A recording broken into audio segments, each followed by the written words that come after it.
The following is a live sports presentation of Glycod. GLICOD.com.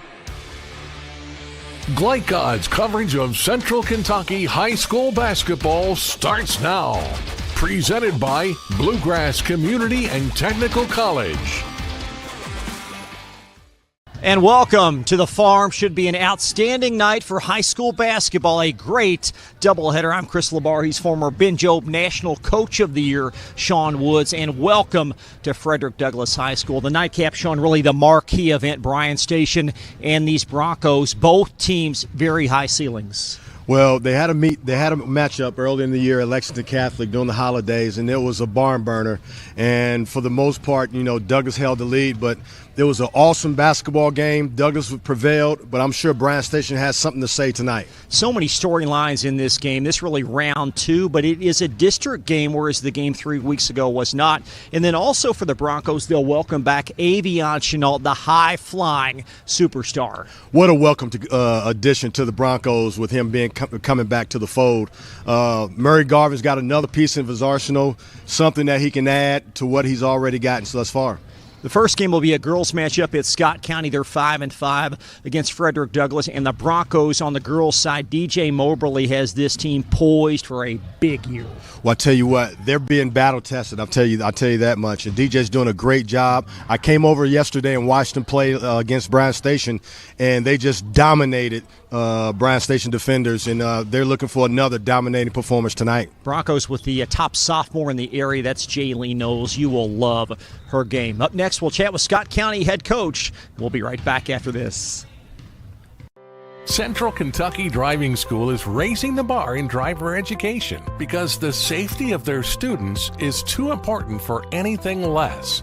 Offering driver training for teens and adults, Central Kentucky Driving School will equip you with the skills needed to become a safe and confident driver.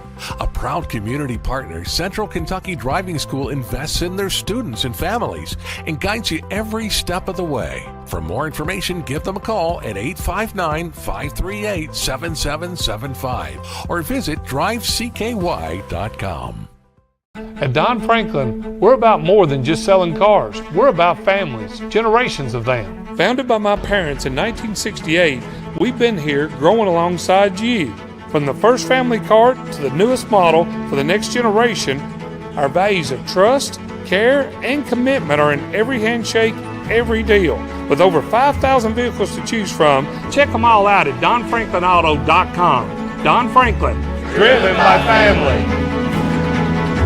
A new year means next level math, but even the best teachers can't always provide the personal attention each child needs. Magnesium has a solution to help any student excel. Our caring, highly trained instructors use a range of teaching modes that ensure true foundational understanding. We're not about rote memorization. The Magnesium method develops the critical thinking and problem-solving skills they need to succeed, with the option to learn face-to-face online at home or face-to-face at one of our 1,000 neighborhood learning centers. Magnesium, we're changing lives through math. When it comes to vaping, the truth can get clouded. So let's make it clear. Vaping is not safe for youth. Because vaping can put microscopic particles into your lungs. And dangerous things like metals into your body. And nicotine, which can harm a person's brain development through their mid-20s. With appealing flavors, high nicotine levels, and lots of promotion on social media. Many kids think vaping is harmless, but it's not. So talk to your kids about the risks of vaping. Because when you talk, they hear you. Let's get real. We offer a lot of the same courses you'll find at a four-year college. But with our small classes and personal attention, you won't get lost in the crowd. College for the real world. College for your world. With Fast Signs, create striking custom visuals that inspire pride district-wide. Fast Signs, make your statement. People want to define Gen Z, but that's our job. I wait tables, but last week I built a field hospital. I put out a forest fire. I stopped 1,000 attackers. And a natural disaster.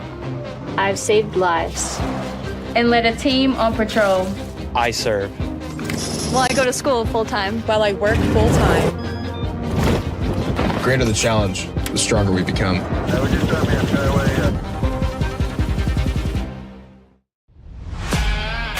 This edition of Coach's Comments is brought to you by the Kentucky Army National Guard. Serve your country while going to school or work full-time. Find your fit at nationalguard.com. Back live at Frederick Douglas High School, some 20 minutes ahead of Game 1 in the doubleheader. Chris Labar back live with Sean Woods, Scott County coach in his first season for the Cardinals. He's an alma mater and also owner of a state championship under Coach Billy Hicks. Well, I remember him when he was a player back then, and decent player, was a great contributor to that 98 basketball team. And he's, looking forward to his first season here. He's 4-5, currently, and he's just trying to get his feet wet a little bit, being the new coach there at his alma mater. So Toby Harris is his name, and we've seen this trend a lot this year, the games we've covered, a lot of guys coming back to coach their alma maters. Well, I tell you what, it's always refreshing. You got George Baker over at Dunbar, you got a lot of other guys too, but it's always because you know the place, and not only that, whoever hired you is bringing back pride.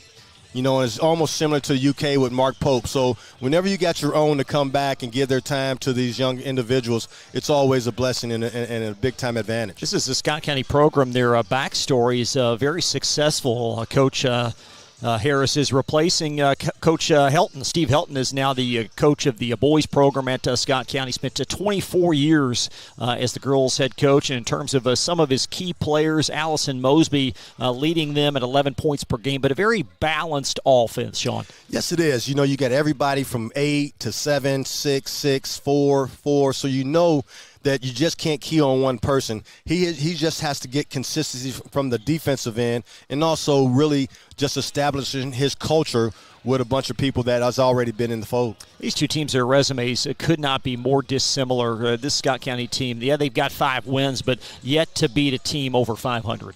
Well, that's called growing pains, Chris. And you got to establish yourself and your culture and the way you like to do things, your winning ways. And I'm sure that's going to come with Coach Toby Harris in time. Next year he'll be better than the year after that. And next thing you know, we'll be seeing Scott County again as far as the girls are concerned as being a contender. Take a look at some of their numbers for this Cardinals team offensively. They do have some abilities, we mentioned, to score the ball, averaging over 50 a game, but they also give up the same number of points on defense. Well, they do, and that's going to be a challenge to them going against the Douglas Broncos, because they like to speed the game up.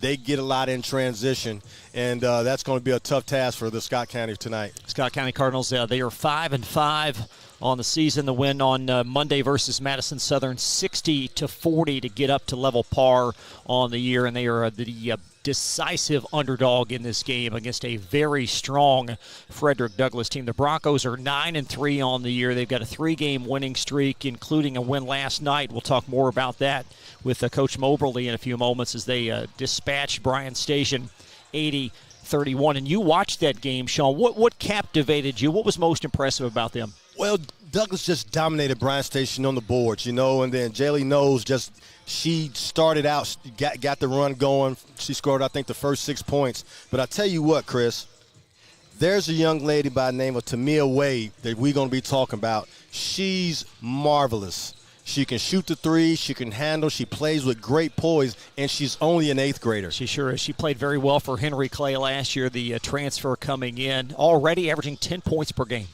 Well, the future's bright for Douglas, especially with that young lady in the fold, and you got Jayla Knowles coming back for 2 more years. So DJ Mobley has this thing stacked for the years to come. You'll hear from Coach Mobley. He is in his 5th season of coaching the Broncos, and you'll hear from him next. You're watching Glycod.com at Central Kentucky High School basketball. People want to define Gen Z, but that's our job. I wait tables, but last week I built a field hospital. I put out a forest fire. I stopped 1,000 attackers. And a natural disaster. I've saved lives. And led a team on patrol. I serve. Well, I go to school full-time. While I work full-time. The greater the challenge, the stronger we become. Make a bold impression when you show up in a new Kia from Cardtown Kia. Save $4,250 off a new 2024 Kia Sorento, or lease for $279 down and $279 per month. At new 2024 Kia Fortes, just $229 down and $229 per month. Or save more with rates as low as 0.9%. And don't forget our 10-year, 100,000-mile limited warranty. Give them something to talk about in a new Kia from Cartown Kia and CartownKiaUSA.com. Calling all football fans. Come on down to Roosters, where the wings are hot, the drinks are cold, and the good times never stop. Roosters is where you can catch all the action of the game and enjoy a delicious meal. Choose from 15 varieties of sauces. Even try our burgers, salads, and out-of-this-world pizzas. Something for everyone at Roosters. Dine in, carry out, or let us cater. Open late for the Night Owls. Visit our Richmond Road location or off Nicholasville Road by Walmart. I love Head Start. Children love Head Start, and you will too. Community Action Council's prep academies are hiring now. Head Start is an early childhood education program for children from birth to age 5. Help us give more children the Head Start advantage. Teacher, what are you waiting for? Join our team of dedicated education professionals. Apply online today at comaction.org. What are you waiting for?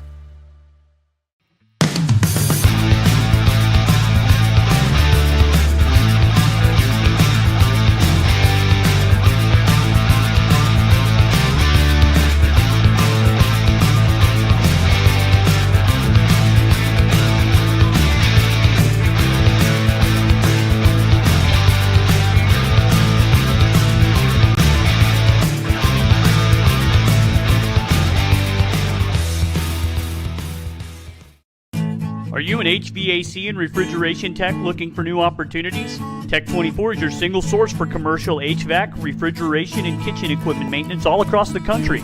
We have exciting career opportunities with great pay and benefits in your area. To learn more, contact Brad at 864-549-8344 and check us out on the web at mytech24.com. 864-549-8344. You're watching Central Kentucky High School Basketball from Glycod. Here with Coach DJ Mobley from Douglas. Coach, you had a dominant performance last night. What did you get from that game? Man, it was good, man. We executed fairly, but not to how we wanted it, man. So a couple things went good for us. I feel like we did score more in transition during that game. I did feel like we did that better, a little better than what we've been having. We've been trying to work on that, just trying to score in transition, man, with the guards that we got, man, and I feel like we don't score enough in transition. You didn't get to practice much over the break because of the weather. What are you looking for in this game compared to the game yesterday?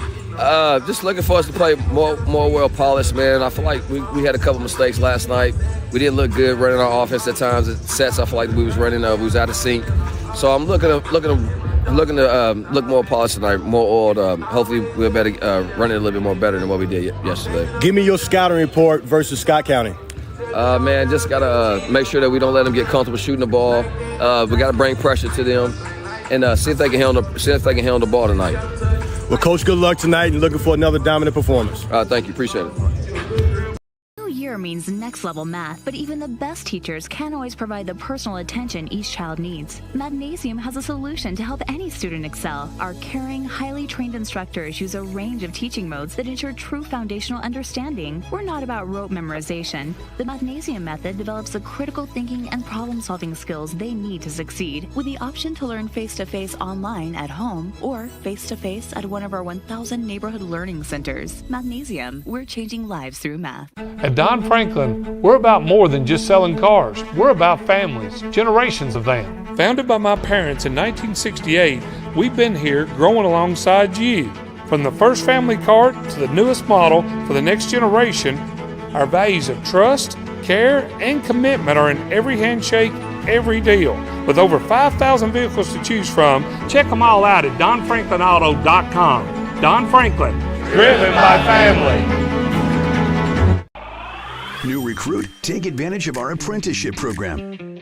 Come out of our 4-year course debt-free. With health insurance, a guaranteed pension, a degree, and an electrical license. 3 words I'd use to describe the apprenticeship are opportunity, skillful, educational, solid career path, rewarding, beneficial, and a brotherhood. A life-changing opportunity. The cost of school is free. All your books are paid for. You go to school once every 2 weeks. All the other stuff is on-the-job training. The teachers here are great. They're all very, very knowledgeable. They're preparing you for what you're already seeing in the field. If you're struggling with something in school, sometimes your fellow students can help you work through that. Everyone's willing to help each other. It's like a big family. I love being a part of a union, something bigger than myself. This field is so vast. You can find something that you really love to do because there is so much you can do with it. I went from a job to a life-changing career. Power up your potential with the IBEW. Home of excellent service, support, and satisfaction, Lexington Outdoor Power Equipment is your one-stop mower shop.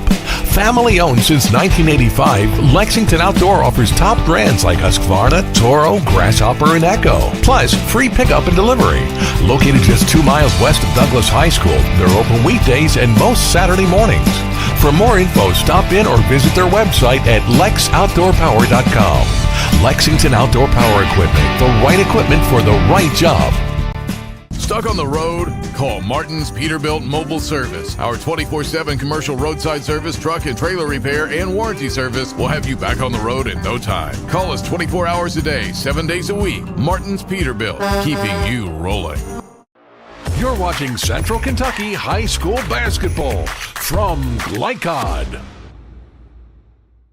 This broadcast is authorized by Frederick Douglas High School with production rights owned by Glycod. Our aim is to provide the most positive representation for all participating student athletes, coaches, and game personnel. Thank you for watching. Pretty strong resume through a couple of weeks here, Sean, for this Douglas bunch. I'll tell you what, like we said earlier, they've been battle-tested, Chris, and now they're starting to get into their region games and district games. And I was talking to, had a short little conversation with Coach Mobley, and he said that he wants to pose his will and make a statement every time he plays someone in the district. Only one loss in Kentucky, and you were there on the buzzer beater versus a very strong Franklin County team. And this Bronco team, you heard Coach Mobley talk about, their transition efficiency was very strong last night. Well, it was, and then you also heard him that because the break that they had due to the weather, they hadn't, in Fayette County, no one can practice. So fatigue was a part of it, being in shape. He was looking for that, and you got to be realistic. If you hadn't practiced or played in 10 days, you're not going to be as polished as you were when you first left. That's a storyline that we will discuss in the nightcap, as both those teams really long droughts in terms of action coming in.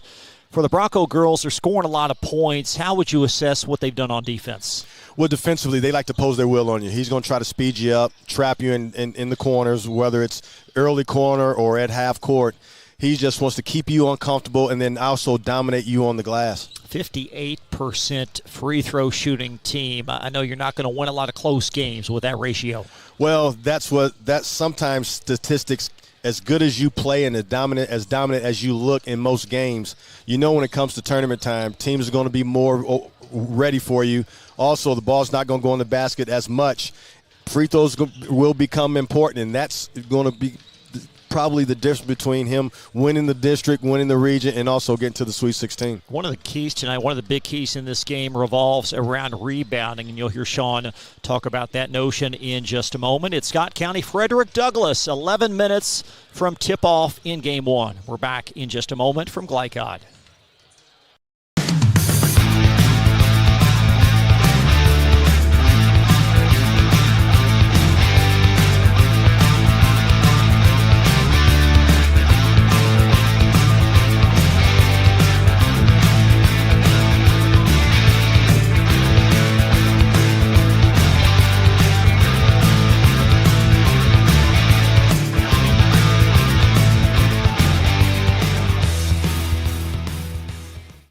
Central Kentucky Driving School is raising the bar in driver education because the safety of their students is too important for anything less.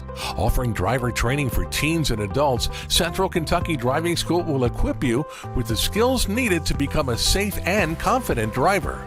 A proud community partner, Central Kentucky Driving School invests in their students and families and guides you every step of the way. For more information, give them a call at 859-538-7775 or visit drivecky.com.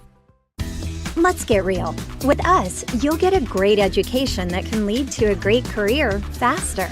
Even better, you won't end up with crippling debt. College for the real world. College for your world.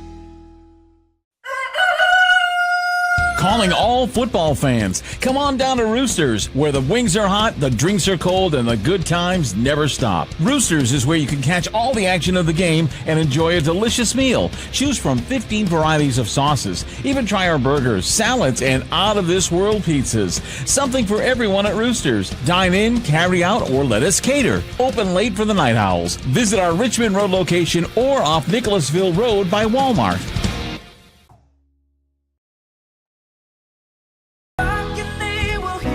We all want our kids to grow up safe and healthy, so we show them how, and we tell them with honest conversations that let them know what we expect. That's especially important when it comes to alcohol and other drugs. Kids need to know the dangers and how to avoid them. And when it comes to pain medications, opioids, they need to know that they should never be taken without a prescription and never shared with friends or family. It's dangerous and illegal. So talk with your kids, because when you talk, they hear you. People want to define Gen Z, but that's our job. I wait tables, but last week I built a field hospital. I put out a forest fire. I stopped 1,000 attackers. And a natural disaster. I've saved lives. And led a team on patrol. I serve. Well, I go to school full-time. While I work full-time. The greater the challenge, the stronger we become. Have a good time, man. Try away.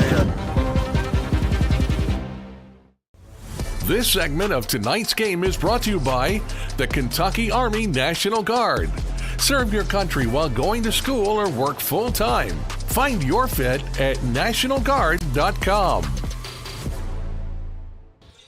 Welcome back to the Farm. Tonight's keys to the game are presented by our great friends at Tech 24. If you're seeking a fresh start to your career, Tech 24 is a commercial food service repair company that is hiring in Lexington. For more information, contact Brad Wilson at 864-549-8344. Again, that's Tech 24. Why is rebounding so important tonight for Scott County?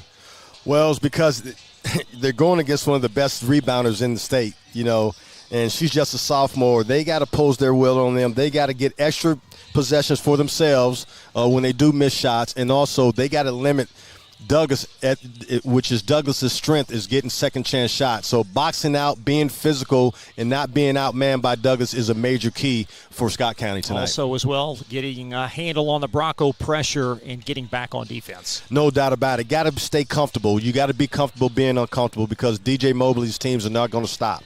You got to play at your pace. Don't let them speed you up. And hopefully you get some shots to fall, especially being on the road. And for the Broncos, yes, they are a big favorite in this game, but they still have to do some things well. They got to handle Bryan Station's pressure too. Scott County's pressure too. Scott County's going to try to, not be held back on their heels. They're going to try to be more aggressive going against Douglas. Plus, also, they got to be aggressive like they were in the first contest. Well, and for Douglas, playing games in back-to-back nights, Sean, is that a factor at all? It is, because they're still not in shape. They haven't had a chance to practice. I'm sure Scott County was able to get in the gym a little bit because they weren't on the same restrictions as Fayette County. So, that's something that DJ has to work on today in the midst of this basketball game. Pressure, work on your conditioning, and hopefully you have enough air in the tank to prevail tonight at home. And the Broncos looking for their 10th win of the season, and they would be 2-0 in the district. This is a team, it's good to get these 2 home wins perhaps out of the way before you can focus on some big road games coming up. No doubt about it. Interesting stat, Chris. Scott County and Douglas, the record series is 10-9, but Douglas has won the last 8. So I'm sure DJ wants to keep that string going tonight. Yeah, very interesting. It's really been a tale of a few years. Scott County was so dominant earlier, but Frederick Douglas really got their footing. They've had their way with most every team in this district. Well, that's a testament to their coach, which is DJ Mobley, and he's one of the up-and-coming young coaches in this area, and I don't see him being in high school very long. I think he has a future being a really good Division I college basketball assistant. I want to pick your brain on that matter throughout this evening. A lot of people feel the same as you in discussion with regarding Coach Mobley. We'll step aside. Starting lineups on the way back. It's Scott County Frederick Douglas, followed by the boys' version of Bryan Station and Frederick Douglas. Be right back in just a moment.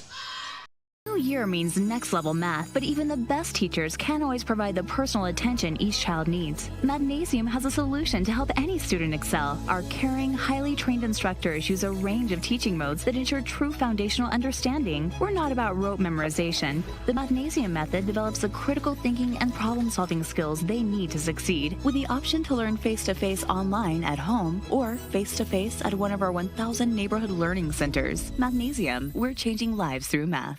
At Don Franklin, we're about more than just selling cars. We're about families, generations of them. Founded by my parents in 1968, we've been here growing alongside you.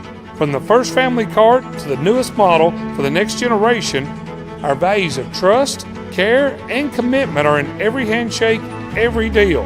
With over 5,000 vehicles to choose from, check them all out at donfranklinauto.com. Don Franklin, driven by family. New recruit, take advantage of our apprenticeship program.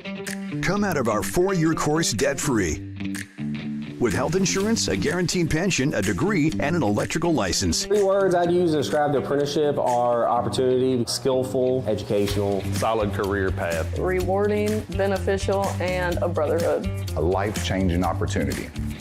The cost of school is free. All your books are paid for. You go to school once every 2 weeks. All the other stuff is on-the-job training. The teachers here are great. They're all very, very knowledgeable. They're preparing you for what you're already seeing in the field. If you're struggling with something in school, sometimes your fellow students can help you work through that. Everyone's willing to help each other. It's like a big family.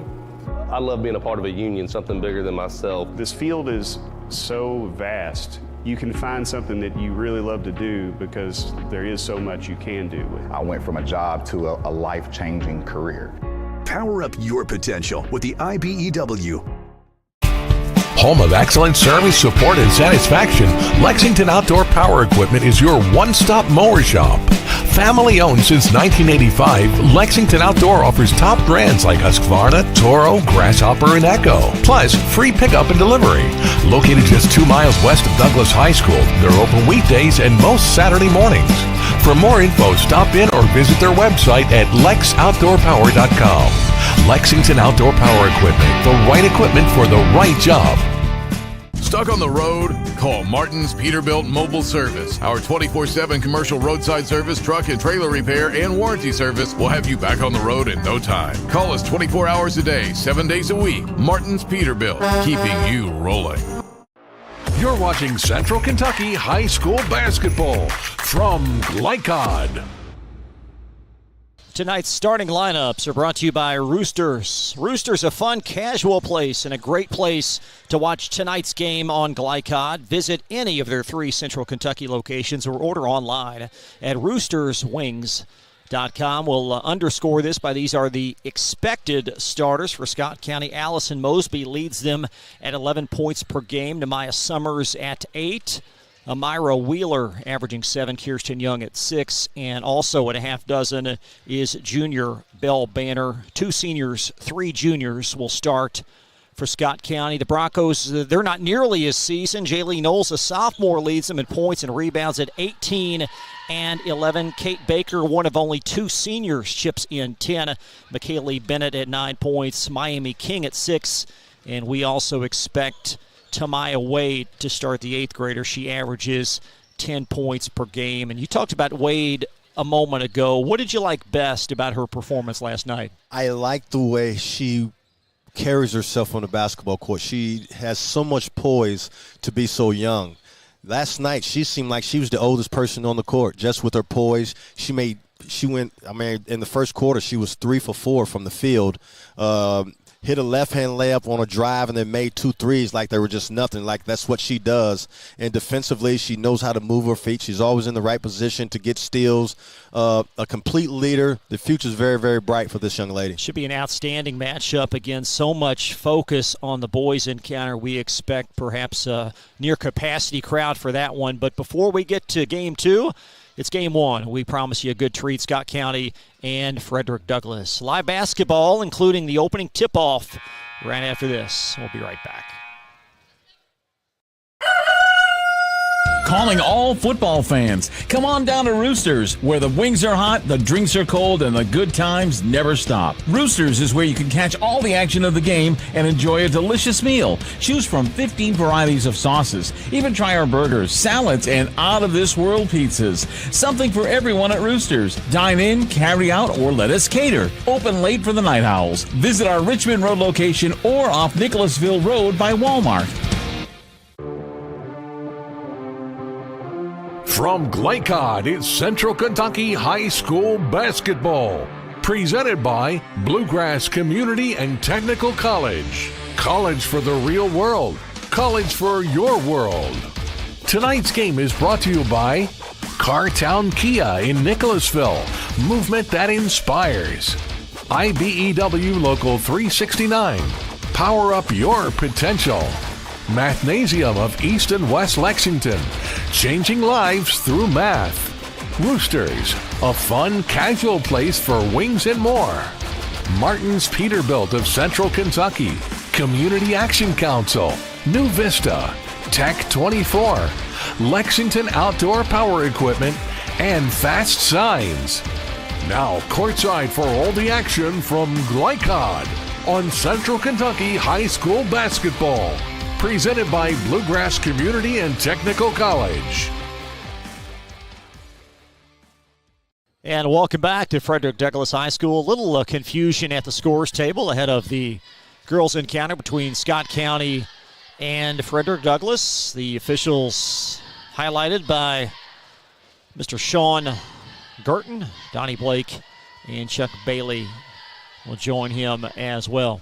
What do you look for here early from both these teams, Coach? Well, I think, Douglas wants to look for a great start, posing it well on them.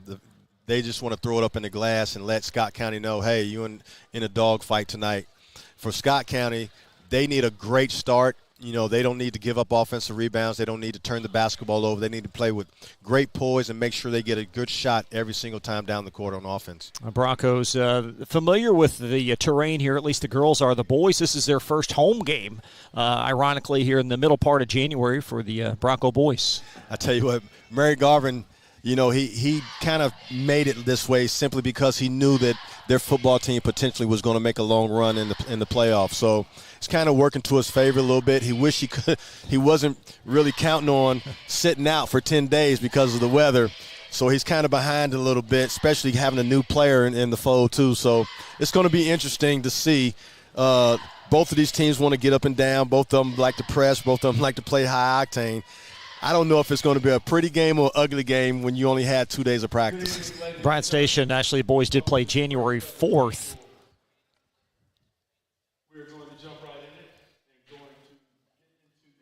All right, so the starting lineups will be introduced. We will step aside. Live basketball in just a moment. We'll be right back.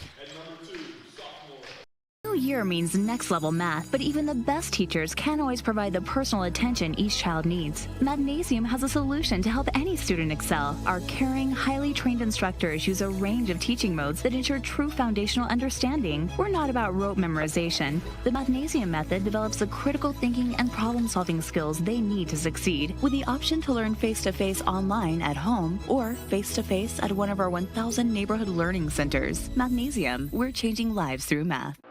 You're watching Central Kentucky High School basketball from Glycod. Had a couple of new Scott County starters we were not expecting. Adriana Brown, 5'6" sophomore. Jessica Horn, a 5'6" junior. And Maya Custard, a 5'8" sophomore. They will join Belle Banner and Kirsten Young, a pair of juniors. So Mosby, leading scorer at 11 points, apparently going to come off the bench tonight for the Cardinals. Well, something was going on for you starting out to play, start the game. So it's going to be interesting. Hopefully these newcomers can hold on a little bit with this juggernaut of Douglas. This Bronco bunch, boy, they can score some points, 66 points per game. And that's kind of deceiving because so many of their games have been in a running clock situation.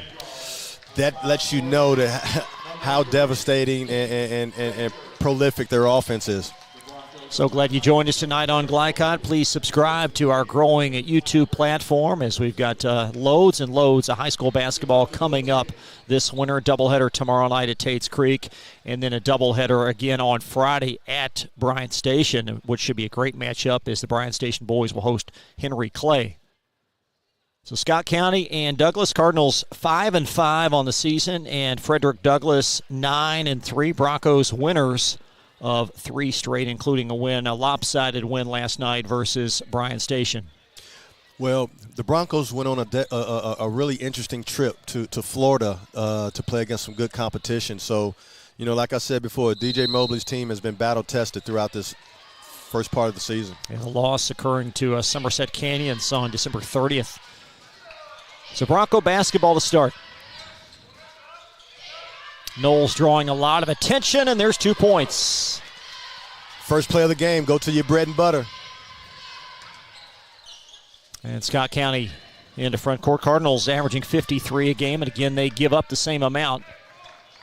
And we'll see what they opt to do here in the half court against this Bronco man-to-man defense. Well, Scott County has to handle their pressure. Deflected out off of Reagan Gregonis. And as you can see at the beginning of the game, Douglas is really trying to get up in them, especially into the basketball.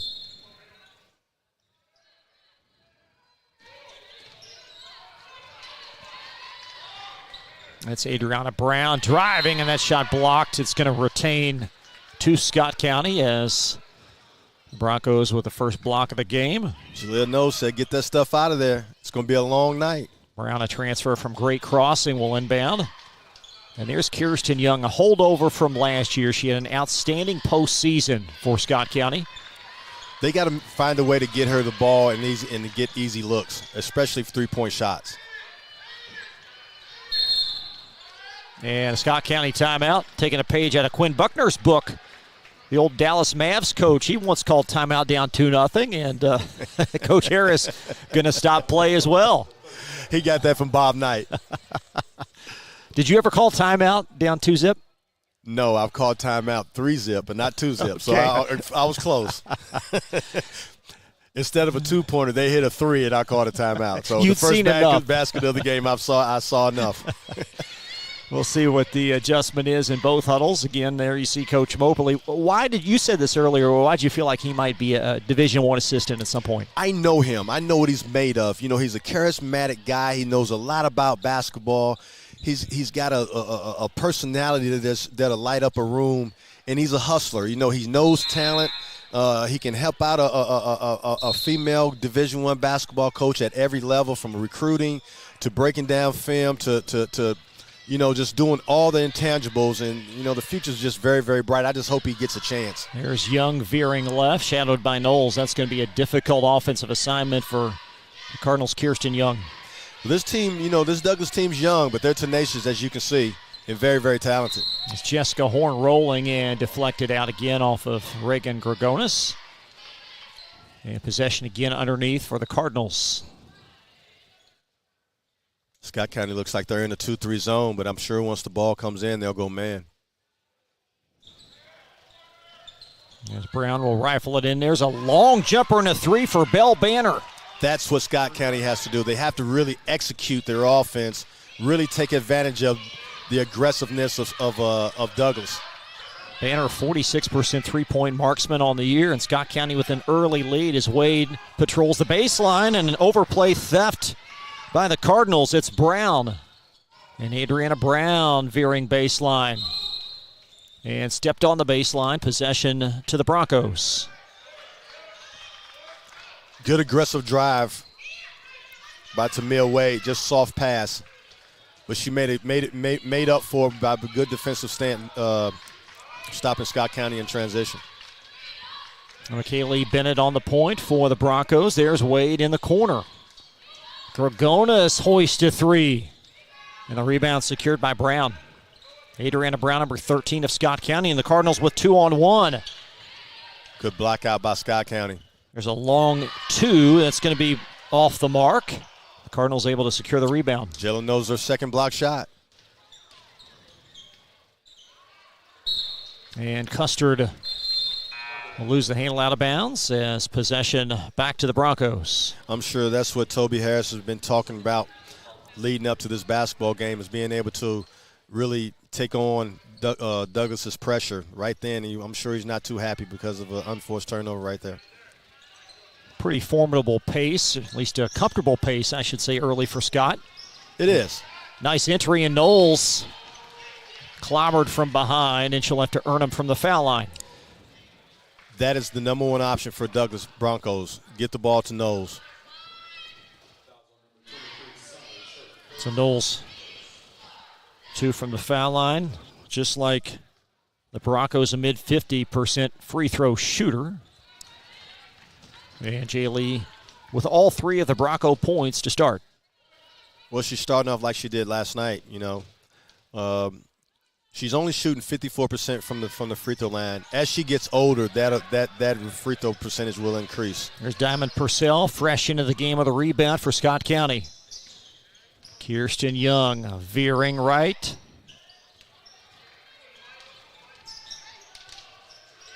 Tied at 3, nearly 3 minutes have elapsed. Coach Harris brought in a couple of his regular starters back in the game. It's McKaylee Bennett with an on-ball foul up top.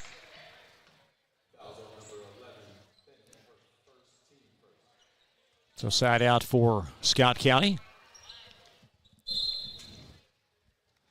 Douglas is going to try their best to just keep Scott County uncomfortable, pressuring the basketball, getting a minute.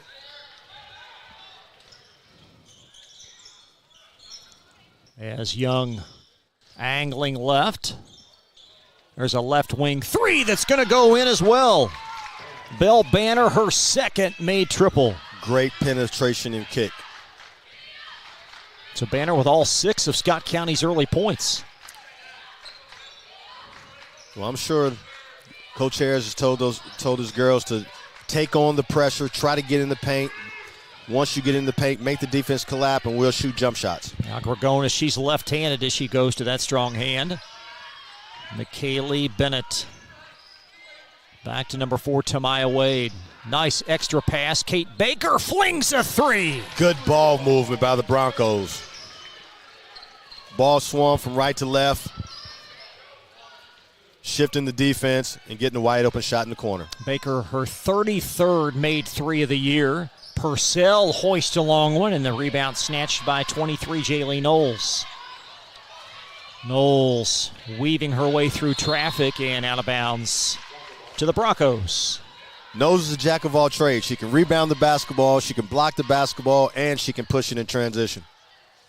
As Baker will inbound. Baker and Knowles, 2 of the holdovers, if you will, off that great backcourt last year, with Nia Rhodes being the 3rd. Gregonis, a long 3. And the rebound vacuumed in by Kirsten Young. Oh, how about Good that pressure. overplay? Tamaya Wade with the overplay and lay in. That's what Douglas wants to do. They wants to speed them up. Another back tip. Live ball turnover is really important tonight, and a foul will stop play. Scott County will hang on to it. Scott County just got to continue to just take on their pressure, get the ball past half court, just so they can run their stuff. Once they get in half court and run their stuff, they really get good penetration for kicks, for threes. Brown, a rain-dropping 3 that's short. Banner nudges it up and in. Banner's got all 8. Good offensive rebound. Beating Douglas at their own game. Tied at 8 with 3 minutes in the first. Baker short with that one, and Young with a rebound. Good defensive stance, but turnover by Tamia Wade. Another steal. Wade to Knowles as Broncos with 4 quick points off turnovers. This is what Douglas does. They're going to muddy up the game. They're going to speed you up. They're going to keep you uncomfortable. DJ feels like, you may score sometimes, but you're not going to outscore us to win the basketball game. Brown's been a focal point early as she tries to weave her way in, and Wade the beneficiary. Tamaya Wade running the floor is Bennett. And the rebound over to Diamond Purcell. Is Scott County going to push the pace? Banner runs the floor. And back for the rebound, Miami King. Up and down. This is the pace that Douglas wants. That swirls off the mark. And King might have been over the top that time.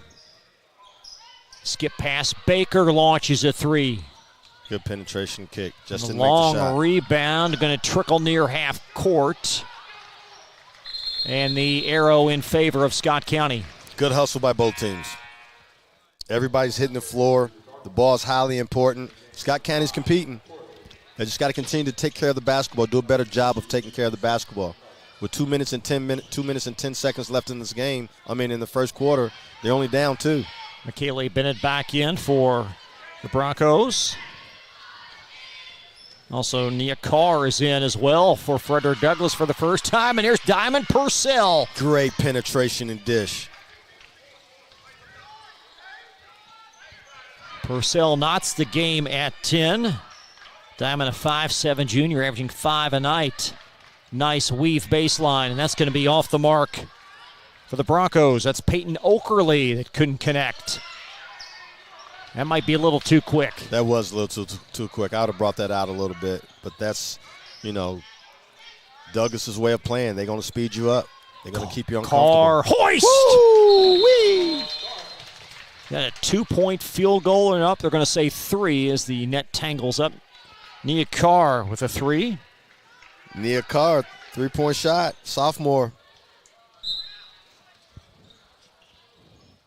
She's capable of scoring close to double figures also. Nice unselfish pass to break the half-court line. Banner, a 3 in transition. Great look. She finally missed one, Chris. Yes, she did. She'd made 2 of her first 3. And Scott County trailing by 3 with just under a minute left in this opening quarter. So glad you joined us tonight on Glycott. First of 2. As Bennett nudges it down in the lane. McKaylee Bennett flings the 3. That swirls off, and Young. Kirsten Young with a rebound for Scott County. Good defensive stance for Scott County. Now they got to come down and execute. Make sure the ball gets in the paint. Put pressure on Douglas's defense to where they have to help him recover. And they don't need to be in a hurry here, do they, Sean? No, not at all. If they can sustain the pressure, sometimes that Douglas can be over-aggressive, and just like that right there can cause fouls. The quicker you get into the bonus, the quicker it is, and the easier it makes you, and it takes the pressure off of the aggressiveness off of their defense. Third team foul. Check that the fourth team foul, for Frederick Douglass in this frame. There's a corner 3 that's well long from Nehemiah Summers. But the ball got into the paint, Chris. They made the defense collapse and got a wide open 3. 13-10 as the Broncos lost the handle underneath on the entry. And Purcell held ball, arrow back to the Broncos. You can tell both teams are winded. Both teams are going deep into their bench to give each other a blow. So Tamaya Wade back in for both teams are trying to just get back into the thick of things, Chris. Broncos playing a game last night, and Scott County on Monday. Wade off a curl, a deep 3 is in. The youngster's just so amazing. She's just, I don't know what to say. Well, I watched her last night, and I did get to see her in the Madison Central tournament, and she was okay, but she wasn't feeling great. But last night she showed me something, and today she comes out with 3 steals, 5 points, and a big-time 3 to make Scott County call a timeout. 16-10 Broncos. Be right back after this. Let's get real. With us, you'll get a great education that can lead to a great career faster. Even better, you won't end up with crippling debt. College for the real world. College for your world. You're watching Central Kentucky High School Basketball from Glycod. 16-10 Broncos as we're in between quarters, quarters 1 and 2. We'll step aside one more time. Be right back after this. Let's get real. We offer a lot of the same courses you'll find at a 4-year college. But with our small classes and personal attention, you won't get lost in the crowd. College for the real world. College for your world. Stuck on the road? Call Martin's Peterbilt Mobile Service. Our 24/7 commercial roadside service, truck and trailer repair, and warranty service will have you back on the road in no time. Call us 24 hours a day, 7 days a week. Martin's Peterbilt, keeping you rolling. You're watching Central Kentucky High School Basketball from Glycod. 16-10 Broncos lead after one. Chris Labar back live with former Wildcat Sean Woods. Our camera operator tonight is Joe O'Malley. As the Broncos, despite a strong Scott County start, Broncos opening it up now by a half dozen. Well, eventually, the defense and the way the style of play will just continue to wear Scott County down. Scott County's got to sustain large runs and to be able to stay in this basketball game. See what the Cardinals do here to start this second quarter. And a foul up top on the Broncos.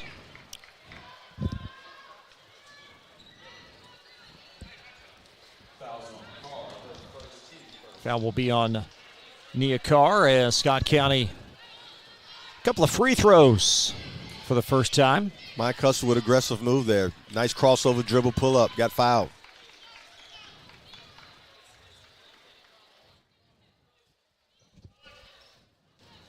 An opportunity to get 2 points with the clock stopping. Custer, a 5'8" sophomore. Well done.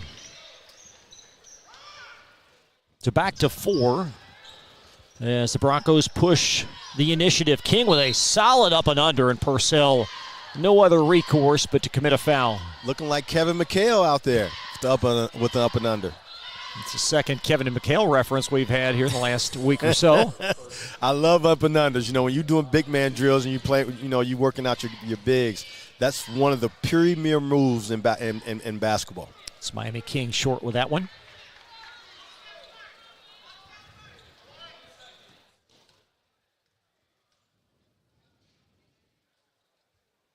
Nice form for Miami. Her first point. And the lead at 5, 17-12 Broncos seeking their 10th win of the season. Scott County at 5-5, deflected away. That's Jaylene Knowles in transition, initiates contact and heads to the foul line. Another turnover due to Douglas's pressure.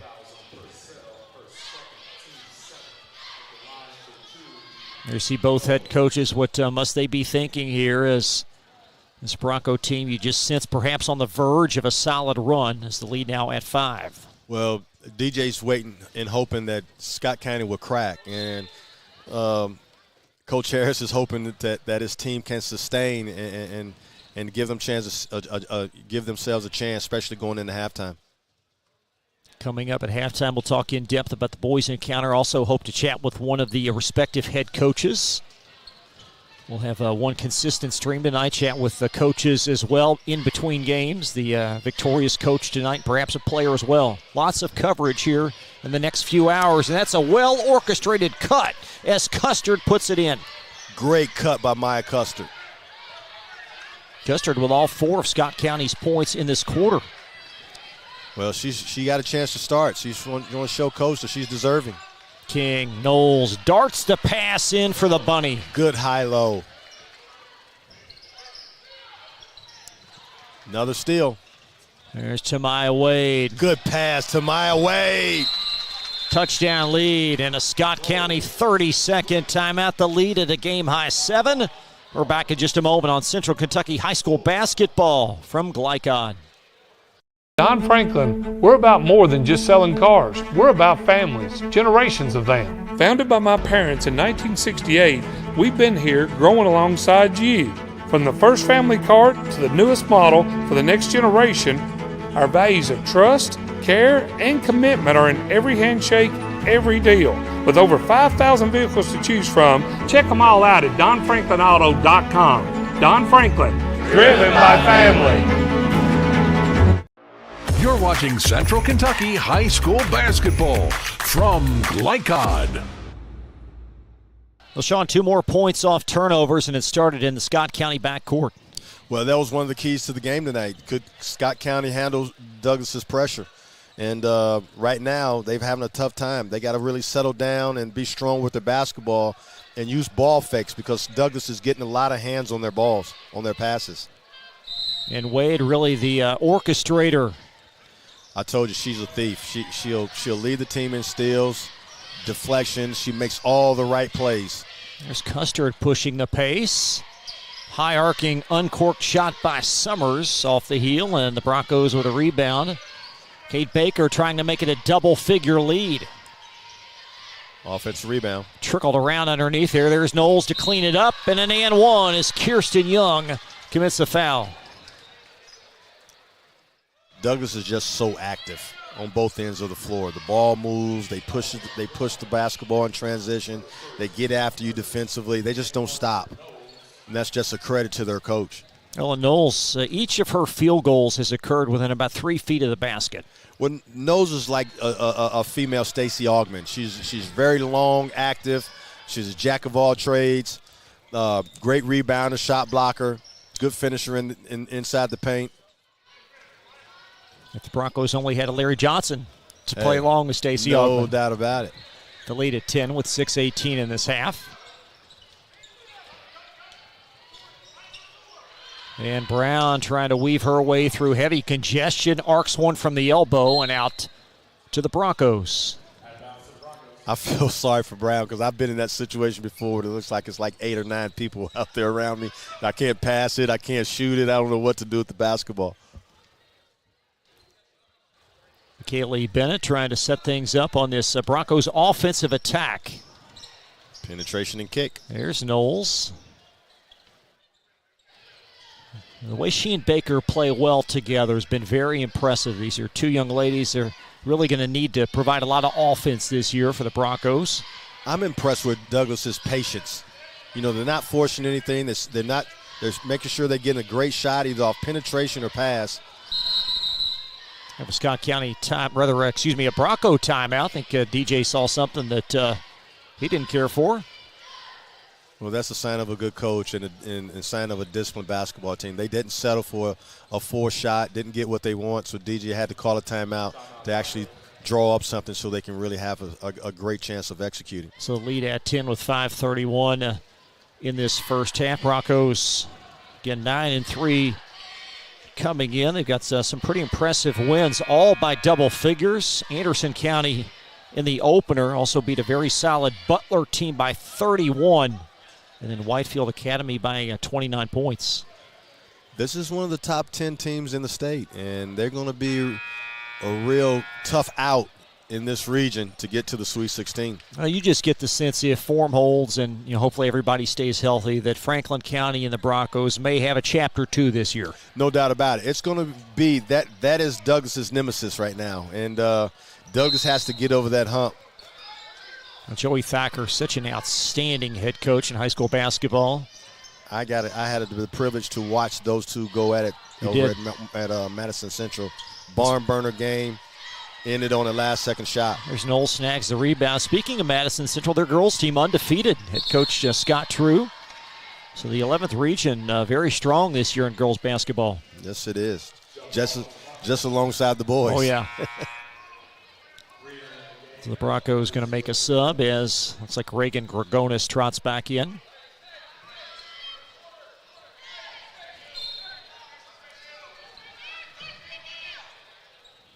And McKaylee Bennett reels in the inbound pass.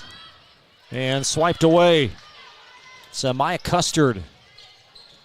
Maintained her pivot foot and put it in. I'm highly impressed with Maya Custard. She's really taking advantage of her playing time tonight. She's really competing against this dominating Douglas team. Custard with 6 points in this quarter, trying to keep Scott County in the game. She's fighting for her team. God bless her. Gregonis long from that corner 3. And there's Wade with a rebound. She just always finds a way to get to the basketball. Now, how do you prevent Knowles from catching the ball that deep? Well, you got to have backside help, and you also have to have pressure on the basketball to make it a tougher pass, to allow the backside help time to come help and get a deflection. That was a nice entry as Knowles 2 more from the foul line. She is 2 of 3 now as that swirls off. Take a look at this entry one more time. A nice angle to loft it in. Yeah, the help was not there in time and it allowed her to get an overhead pass for a layup. Lead now nudged up to 9. 4:38 remaining. First half. And it looks like a Bronco foul. Via McKaylee Bennett.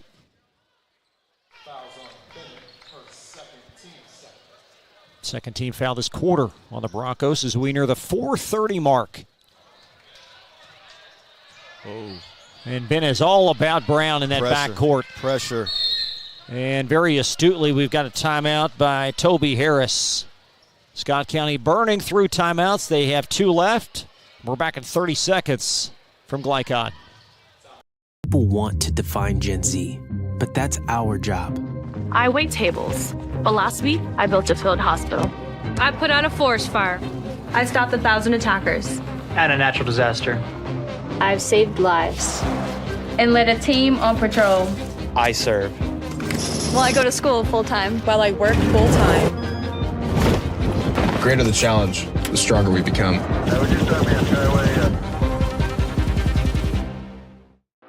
You're watching Central Kentucky High School Basketball from Glycod.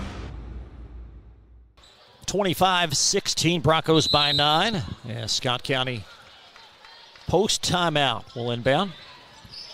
Well, that was great. That was a great timeout by Coach Harris because they was going to get a 10-second violation call in the backcourt. Broncos pick up their 3rd foul of this quarter.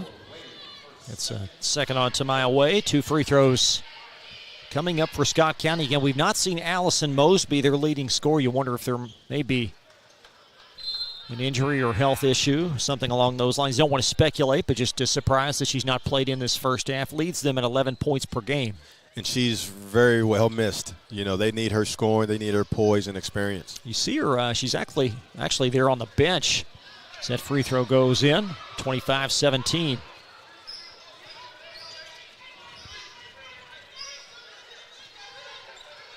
See what the Broncos can do up front. That's Navia Major, her first entry in the game, and that shot long. Decent split between the 2 people up at the top of the zone. She just didn't finish the runner. No, Brown well out of sorts. Floats it up and in off the glass. I tell you what, she's having a tough night right now, being pressured all the way up the court every possession. But she's a fighter. She's continued to compete, and that's very impressive for a coach. Now you look up at the score, it's only a 6-point lead. You would think it seems like it's a 12-point lead, but Scott County's finding a way to stay in this basketball game. They sure are. As Reagan Gregonis will have it high left. And stolen away on the entry. Custard plucked it away. And Young able to maintain possession in a Bronco timeout. Excuse me, a Bronco foul. I beg your pardon. Yeah, fouling always negates hustle, Chris. And you don't want a foul that far away from the rim, especially when you have a young lady on the floor bobbling the basketball. 3:30 left in this first half. And that was Purcell that fumbled it forward. Consistent back pursuit. And a travel at the other end. So sloppy on both sides. Yes, it is.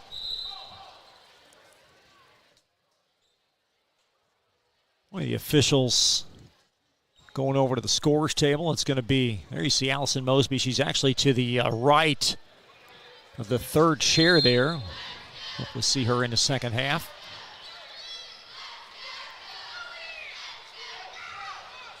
Let's see what the Cardinals can do here on a 3-on-3. Brown banked it in. Great pull-up under pressure off the glass. Back-to-back buckets for Brown. She's competing. She's keeping her team in it. That's what a good point guard does. Great Keep fighting. Response by Scott County. There's Knowles spinning through contact off the mark. And the Cardinals down 4 with the ball as Kirsten Young handles. Coach Harris called that timeout and said that Douglas had their run. Now it's time for us to have ours. Oh, my. You knew Brown was going to take that one. Yes, a good, powerful move, but just didn't finish. Knowles back to the trailer. Baker, Kate Baker long. Jaylee Knowles cleans it up short. Knowles again.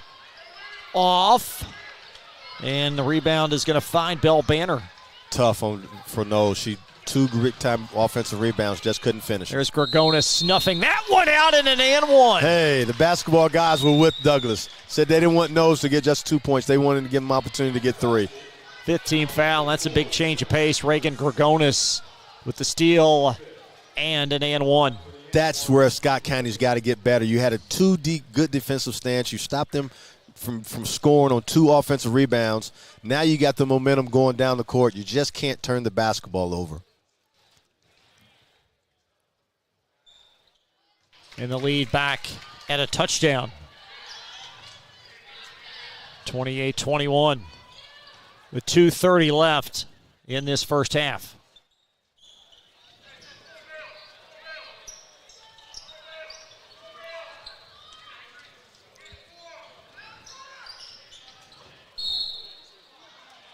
And a Bronco foul at side court.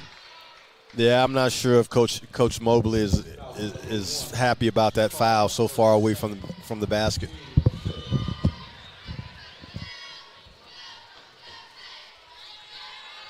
So Adriana Brown, starter, going to transfer from Great Crossing.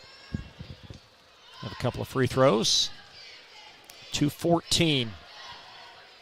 Now 2:13 in this first half as Brown trims in a free throw. She's battling. Yeah, 5 quick points. And every time the Broncos have grown the lead, Scott County has made some plays to get just a little closer. Just want to stay in striking distance. Striking distance. Cardinals in a 2-3 zone, and it's going to net a turnover. There's Brown in the open floor. Adriana Brown puts it up long, cleaned up by Custard, and she is fouled. Big time steal by Adriana Brown. Didn't finish, but Custard came in to try to clean it up. Going to the line. An opportunity to cut this lead to 3.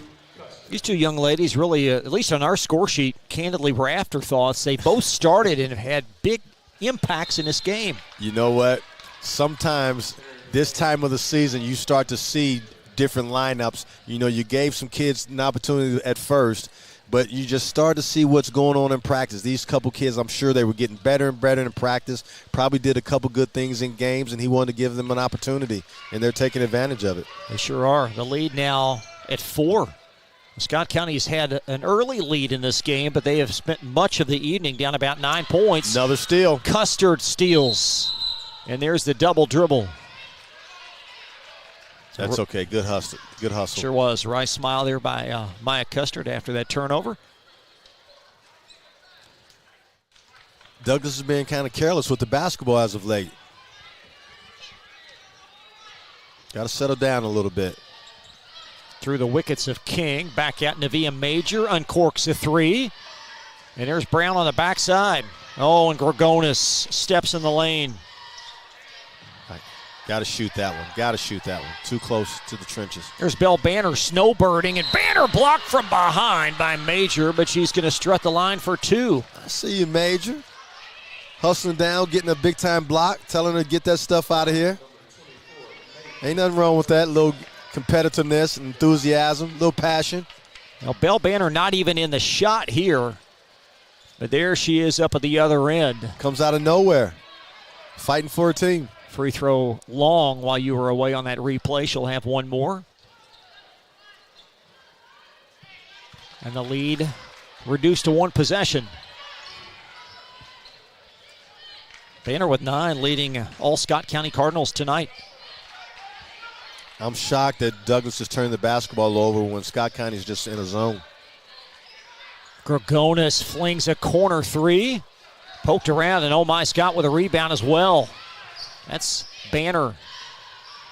Now Custard angling in for the tie. That's going to be a little long from Nemaya Summers, but Brown on the rebound. The thing that has changed for Scott County right now, they've gained a little confidence as being, with being stronger with their basketball off the dribble, taking on the pressure. Summers backside, basket in. And actually competing more on the glass, as you saw there, right there. 28-27. Nemaya Summers, her first field goal. There's Navia Major, that's off. And how about the aggressive nature by Brown to rip it away? But the travel will give it back to the Broncos. Yeah, I'm shocked that Coach Mobley hasn't subbed in this second quarter and put some of his starters back in. And Tamaya Wade's been on the bench for much of this quarter. That's the one I'm talking about. Good play. And Good play. King to the foul line with 19 seconds left. Good underneath basketball. Way to execute. Is there one play, one series of plays that's really been the turning point for Scott County to get back in this game? Yeah. First of all, they switched to another hat. You know, they turned that other face on. They started to compete. They started to take on their pressure. They started to be stronger with their ball. They started to attack more aggressively going to the rim. And then also taking advantage of Douglas's unforced turnovers. 29-27. 18 seconds left. And Scott would be well served to hold it for one. There's Kirsten Young. Under 10 now. Brown at 5. Summers at 1. Summers inside the lane. Great and execution. Foul. Got a That's foul tough. called. Wow. We're going to have two untimed free throws. This game may be tied at the half. So Nehemiah Summers, I believe that it is. So Summers, 58% free throw shooter for 2. That didn't look like 58%, Chris. No. Nothing but nylon. Trying to tie the game. How about that? 29-29 at the half. Wow. What a half. Cardinals were down double figures at one point, but they're tied. Coach Harris skipping, whistling as he heads to the locker room. 29-29 at the half. Be right back after this. You're watching Glycod. Children love Head Start, and you will too. Community Action Council's prep academies are hiring now. Head Start is an early childhood education program for children from birth to age 5. Help us give more children the Head Start advantage. Teacher, what are you waiting for? Join our team of dedicated education professionals. Apply online today at comaction.org. What are you waiting for? At Don Franklin, we're about more than just selling cars. We're about families, generations of them. Founded by my parents in 1968, we've been here growing alongside you. From the first family car to the newest model for the next generation, our values of trust, care, and commitment are in every handshake, every deal. With over 5,000 vehicles to choose from, check them all out at DonFranklinAuto.com. Don Franklin, driven by family.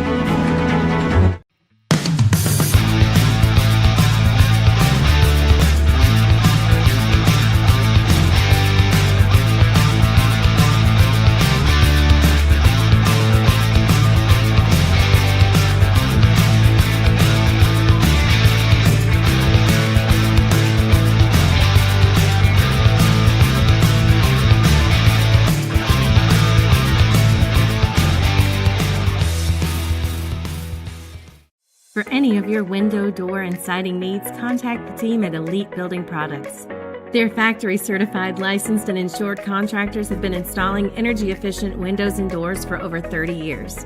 They also offer energy tax credits and military veteran discounts. Locally owned and open weekdays at 242 Wilson Drive, just off of the 27 bypass. For a free estimate, call 859-887-2440. Elite Building Products. Are you an HVAC and refrigeration tech looking for new opportunities? Tech24 is your single source for commercial HVAC, refrigeration, and kitchen equipment maintenance all across the country. We have exciting career opportunities with great pay and benefits in your area. To learn more, contact Brad at 864-549-8344 and check us out on the web at mytech24.com. 864-549-8344. Home of excellent service, support, and satisfaction, Lexington Outdoor Power Equipment is your one-stop mower shop. Family owned since 1985, Lexington Outdoor offers top brands like Husqvarna, Toro, Grasshopper, and Echo. Plus, free pickup and delivery. Located just 2 miles west of Douglas High School, they're open weekdays and most Saturday mornings.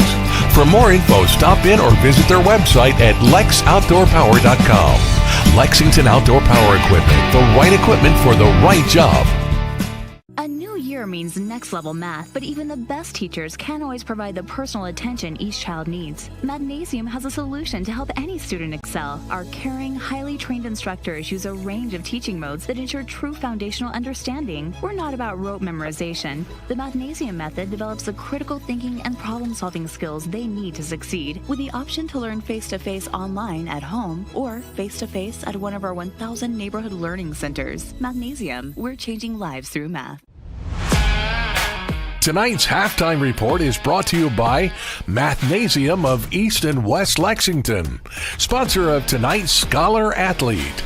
Mathnasium unlocks the math potential in every child.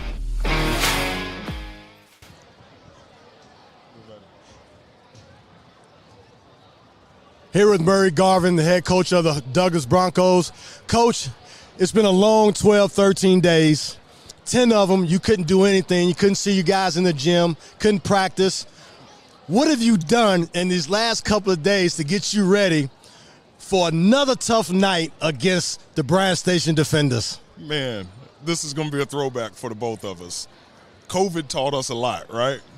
Well, we had virtual practices during this snowstorm where we got on Zoom and basically went over game plans. We did team development, just what we had to do during COVID when we were both playing, coaching college ball. Right. So it's been an interesting 12 days. Remember, our last game was against Bryan Station. How about that? So the last 2 days, knowing what you had to deal with in a short amount of time, what did you get done in practice in those 2 days?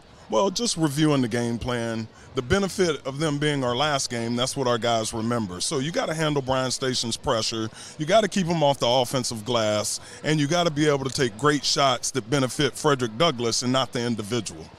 Well, as far as Bryan Station is concerned, you gave me the keys to what you have to do against them. What is your main objective? You know they're going to make some adjustments from last game. You know, they're expecting you to zone like you did last game. Just because they're not going to see this, what other things that you think that you can really exploit from their team going into this game tonight? Well, they got one of the premier guards in the state, and Omari Owens. We just want to try to keep him under 50. I think he'll shoot for 60 tonight. If we can keep him under 50, we got a chance to win. But the main thing is to have one more point than Bryan Station. Not a whole lot of change on our end. The standard is the standard. We're going to play great defense, we're going to get after it, and we're going to share the ball on offense, and we're going to play with great passion and joy. Well, Coach, I know you're in a dogfight tonight, and I see it in your eyes, and you got something else on your mind. I'm just glad you came up here and join your old friend Chris here from Glycod to give us a little rundown on what we should expect in tonight's game, and good luck. Yeah, tremendous respect for what you guys do with Glycod covering high school sports in Central Kentucky. This is a first-class operation, and whatever I can do to help the mission of Glycod, you can always count on me. And thank you, Chris, for what you've done for me in the past and present. Murray Garvin, head basketball coach, Douglas Broncos. Good luck, Coach. Thank you.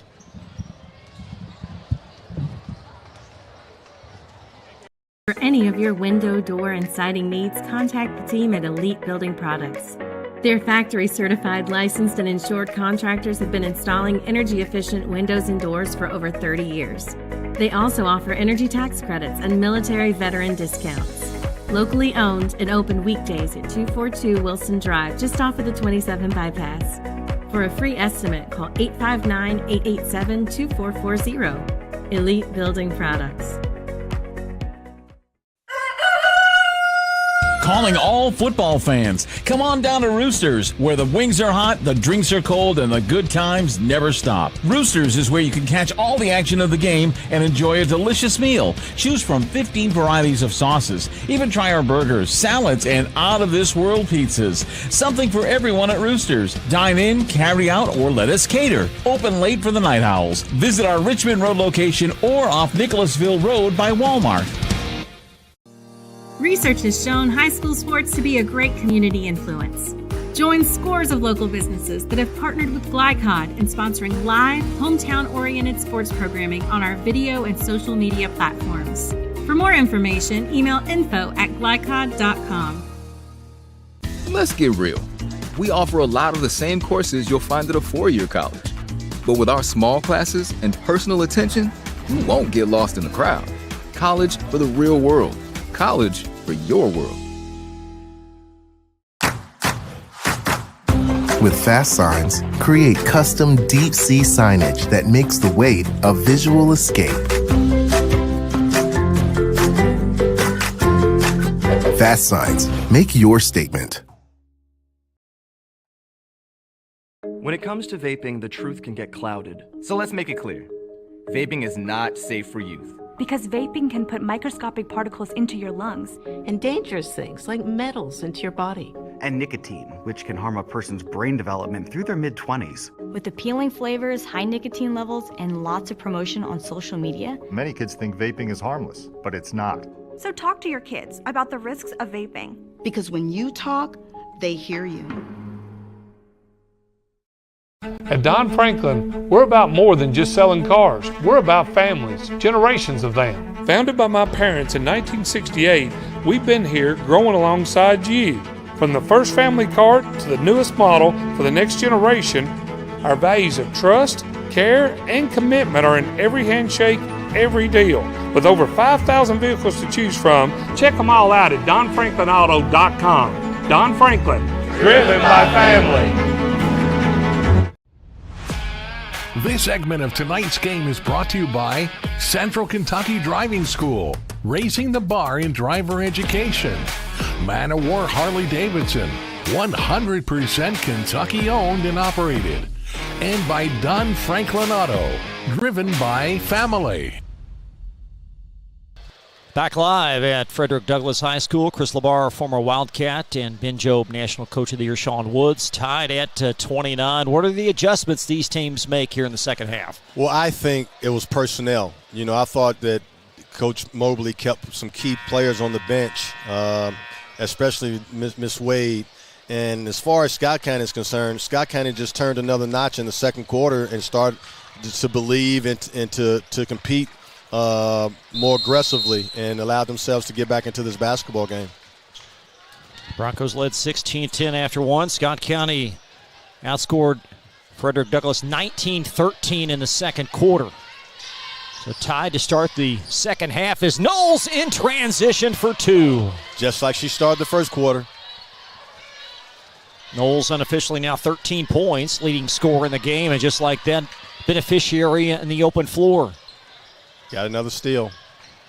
Knowles, corner three, and right to Kirsten Young of Scott County. Scott County's got to settle down just like they did in the second quarter. Take their pressure.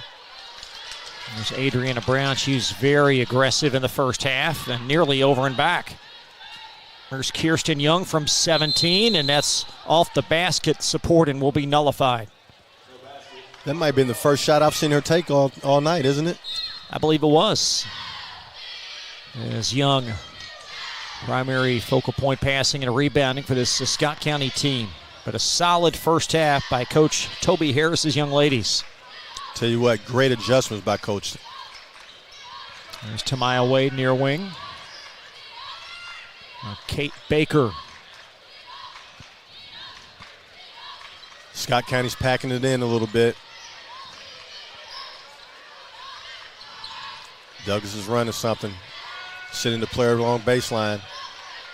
Bennett trying to thread the needle inside. Baker, high-low pass. Knowles catches, got her own shot and put it in. Good high-low action.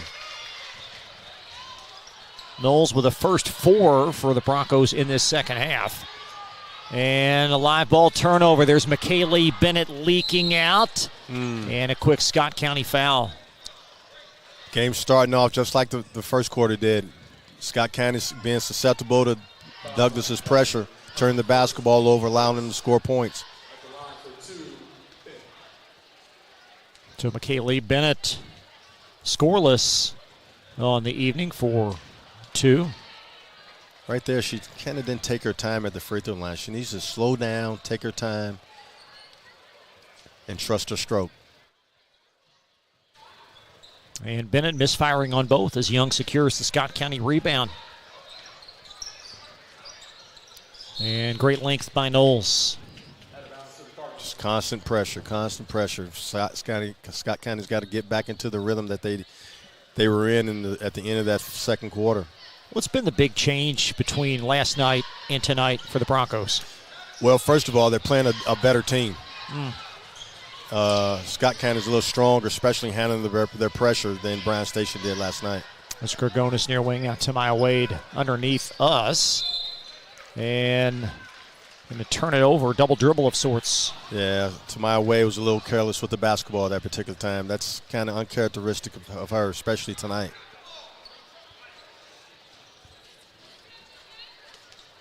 Great crowd starting to file in. Should be nearly standing room only, perhaps, capacity for the nightcap. Yeah, from what I heard last night, there were 1,300 or 1,400 tickets already pre-sold. Inbound as Custard floated up and draw a foul. Good strong move by Custard. Good competitive move, getting to the line. She has really provided a lift for Scott County tonight. She has. I mean, she kind of set the tone from an aggressive standpoint, and she kind of, showed her team, how to bring the fight back to Douglas.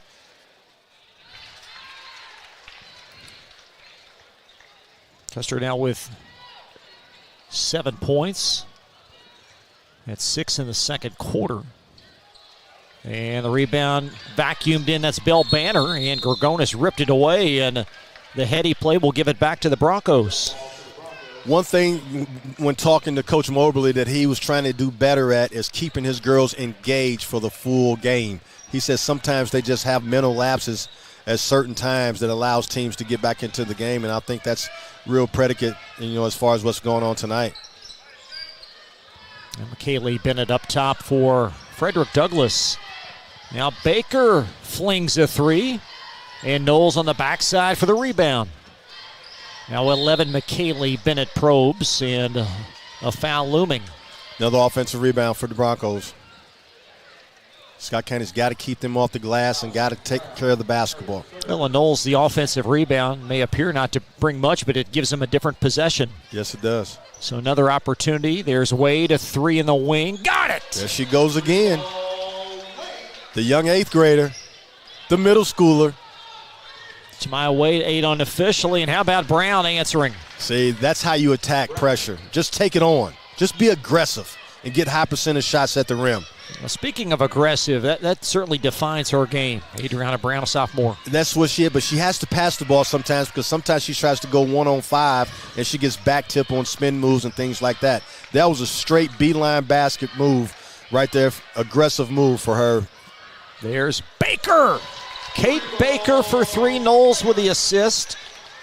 Kate Baker, the shot maker. Broncos with back-to-back made threes, and a Broncos foul coming up the floor. Sometimes you got to go take the bitter with the sweet. When you're an aggressive team, you're going to foul a lot, but that's where your bench comes into play, and that's where the Broncos are good at. They're very deep where they can play this style of play. Couple 2-3 people get 2-3 fouls here and there, but you always going to bring somebody else into the fold that can continue to keep that constant pressure and pose a fatigue factor against the other team. So Scott County to inbound is Kirsten Young. And Maya Custard.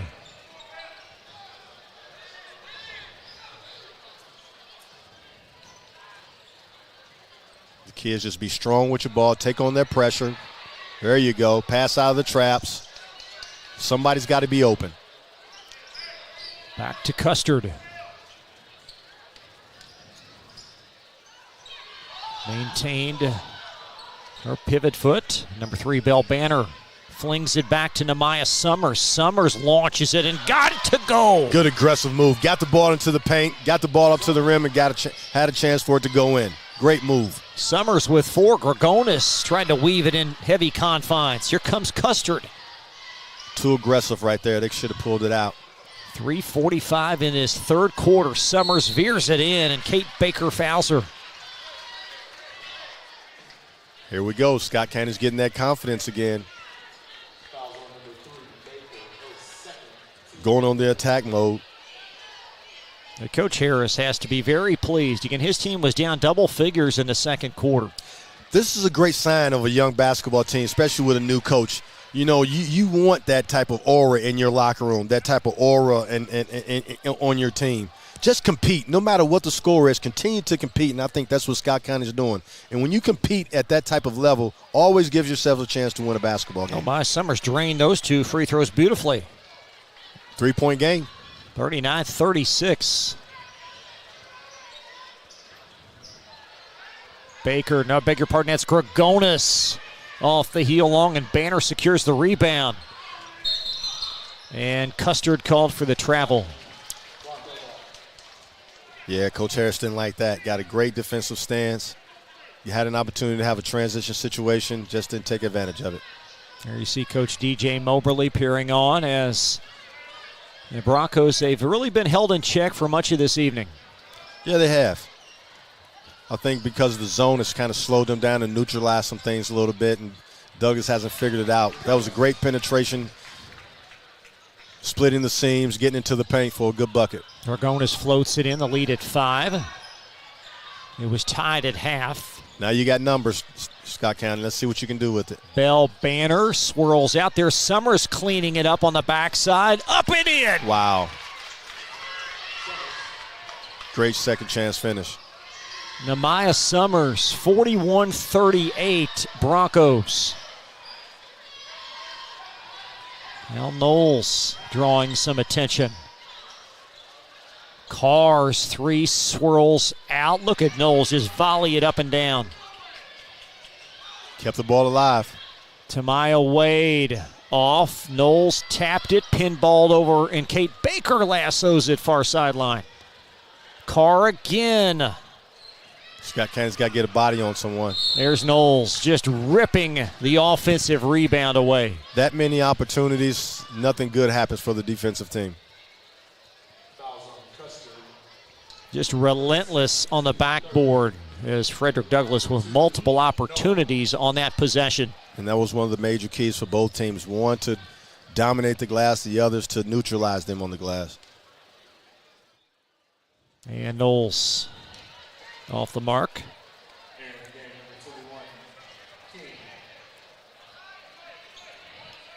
Found it interesting. Knowles averages 18 points. I thought she'd be number 1 in the region in scoring. She's not. She's not. The young lady from Sayre. It sure is. Catherine Monahan. Knowles second at 18 a game.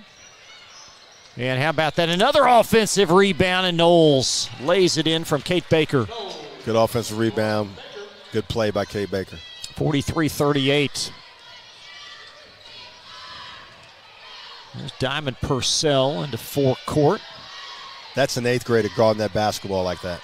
Purcell finds Bell Banner, hoist a 3, and she's got it. Woo-wee! They're fun to watch. 3 for 3. Number 3 shooting a 3. 43-41, and Knowles up. Beg your pardon, that's Miami King with a rebound. King off, now Knowles has it. And a rebound finally brought down by Bell Banner. Good fight by Scott County. Now let's see if they can take advantage of this transition situation. Summers for the lead. And Tamaya Wade with a long rebound for the Broncos as Wade up and in, trying to evade to Kirsten Young and put it in anyway. Looking like Rajon Rondo. The step through. Yeah, Rajon with son Pierre, 7th grader at North Oldham. Hey, the real deal. He's their 6th man for the Mustangs. Yes, he is. He's got his future's very, very bright too. That's a commonality here with the Broncos. Frederick Douglass had defeated North Oldham in the King of the Bluegrass this year. Yes, they did. 46-41. The 1:11 left, and Purcell had it poked from behind. Active hands. Good pass. Look at that. Carr with a grab, and Knowles travels. Good look. Broncos just playing maybe a step fast tonight. Well, they are, but, you know, you got one constant out there that's just smooth as butter, and that's Tamia Wade. And then you got the answer, you know, in Knowles. A minute left in this third. Again, Scott County's trailed by double figures in the second quarter. The game was tied at half, and Brown losing the handle there. Another one. And Wade Brown's having problems. She's being strong with the ball. I like her competitiveness, but when she draws two, she has to get off of it because she has numbers and her teammates ahead of her. She's got to pick her head up, take on the trap, and then get off of it.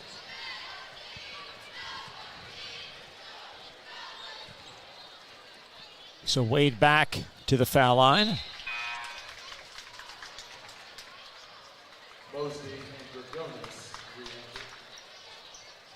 She was a key part of Henry Clay's regional tournament team last year. And you can see why. As a 7th grader coming off the bench and really paying dividends late in the year. And the lead at 6. 44 seconds in this third quarter. And blocked by Knowles. It's over now to Purcell. No, that's a great defensive stand. Blocking the jump shot from that far away from the basket. That's how talented and long she is, athletic she is. Mosby is in the game now for Scott County, number 21. Leading scorer on the year as Wade arcs it down. Nice catch. Good and Knowles play. using the body. Great penetration and kick again. I mean, that was just a great play made by Wade. Third foul on Diamond Purcell. Wade. Look at this move here. Unselfish pass. Drew the young lady, dished it off to Knowles. And the free throw off the mark as Scott County secures the rebound with 15 seconds in the third quarter. Trying to hold it for one. Let's see if Scott County can get something good here without turning it over. Under 4 seconds, they better make it snappy. Custard heaves a three, and that's going to wrap up quarter 3. Broncos outscore Scott County by 8 in the third, and they lead 49-41. Fourth quarter on the way back from Glycott. Your score after 3, Scott County 41. Let's get real.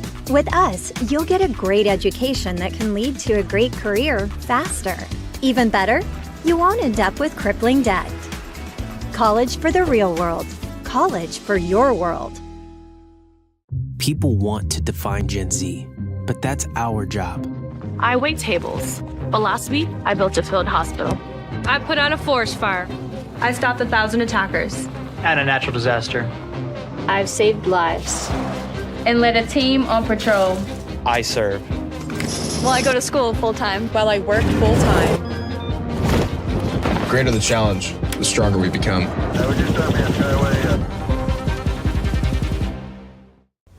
This segment of tonight's game is brought to you by the Kentucky Army National Guard. Serve your country while going to school or work full-time. Find your fit at nationalguard.com. And a huge thank you to the National Guard and all of our great corporate partners on Glycott. A reminder, coming up game 2, it's the boys, Frederick Douglas versus Bryan Station, top 10 matchup, and we'll have it for you around 7:45. Just stay where you are, one continuous stream, as we will transition to boys coverage in just a little bit. So Scott County still in this game, down 8, but only 8 to play. Well, my strategy would be, Chris, is to keep it close enough to where, here we go, starting the quarter off. There's Wade, and just like that, Custard back for the foul. She just makes an impact in this game 75% of the time. But if I'm Scott County, the plan would be to keep the game in striking distance, within 9, 6, 5. Now you can foul down the stretch because Douglas, one of their weakest parts of their game is free throw shooting. Yeah, 58% free throw shooting team. Wade at 74% coming in.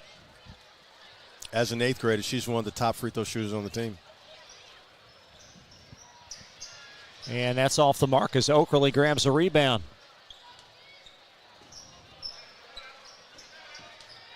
Entry Knowles bulldozes her way in for the basket.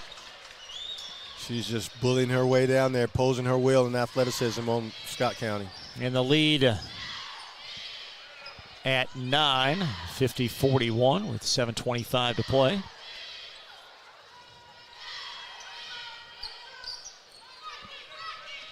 Still a single-digit game, but Scott County on the verge, you sense, of falling a little bit deeper as Miami King snatches the rebound. Good move. Nice step by through. Knowles for 2 more. Great move by Knowles. J-Lee on the verge of 20-plus in this game. As Scott County now really turning it over. Nice pass, though, and Diamond Purcell couldn't connect. Got to take advantage of that. You're not getting that many opportunities at the rim by yourself. As Nia Carr takes it away for the Broncos.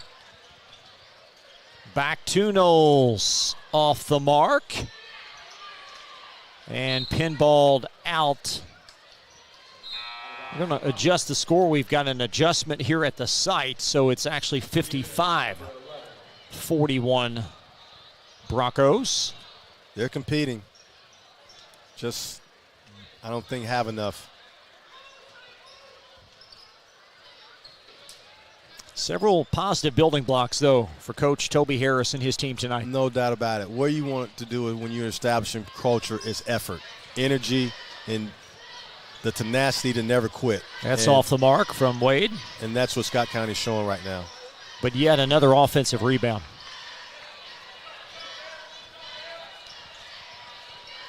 And 2 more. It's Miami King inside. I'm happy for her because she's been battling. Nothing's falling for her, and I'm glad this final one has just finally fallen. We have a Scott County timeout. Be right back after this as the Broncos starting to opening things up. Be right back. Central Kentucky Driving School is raising the bar in driver education because the safety of their students is too important for anything less. Offering driver training for teens and adults, Central Kentucky Driving School will equip you with the skills needed to become a safe and confident driver. A proud community partner, Central Kentucky Driving School invests in their students and families and guides you every step of the way. For more information, give them a call at 859-538-7775 or visit drivecky.com. You're watching Central Kentucky High School Basketball from Glycod. Coming up at the conclusion of this game, Sean and I will have the Elite Building Products Most Outstanding Player. One student athlete from each team will be recognized for their performance this evening, and really some great play on both sides tonight. It has been, from Scott County, everyone's just battling, but for Douglas, we keep calling out the young lady's name, Tamia Wade, getting the ball to Jalen Knowles, those two.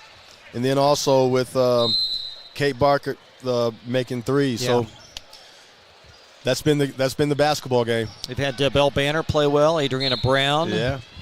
Maya Custard has played well for Scott County. Maya Custard has actually established the toughness and the competitiveness to where this game is not a blowout right now, just with her energy and effort and tenacity, not giving up.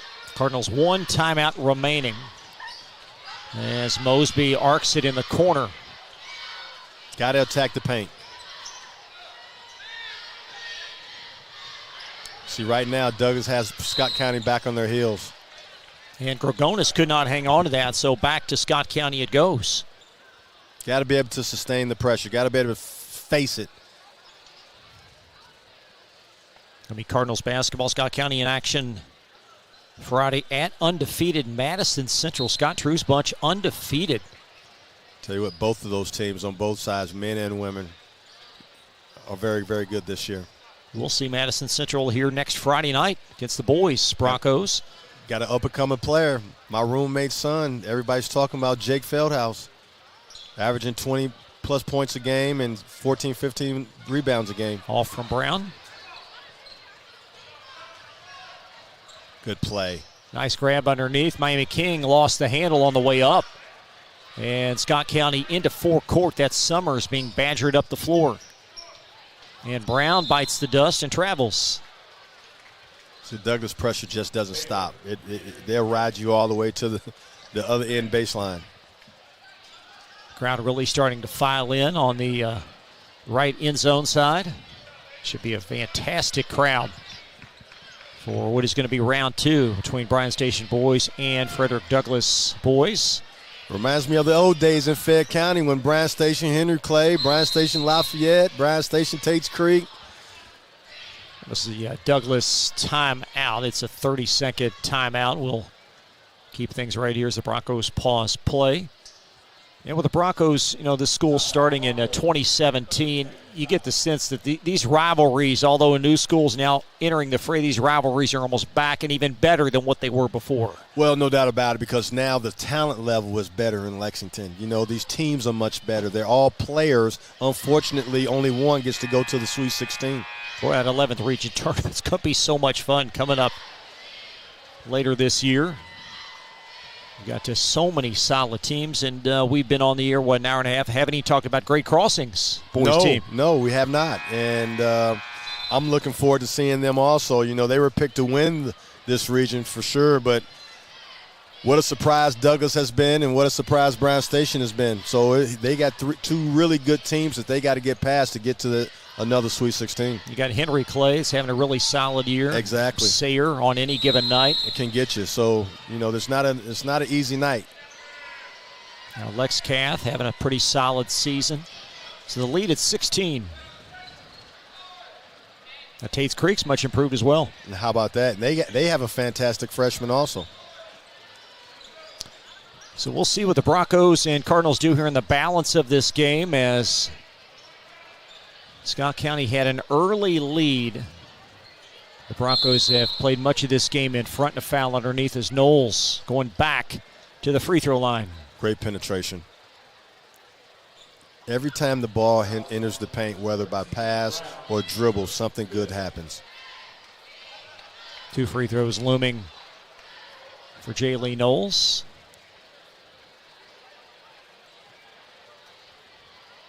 Only a sophomore, just a tremendous talent.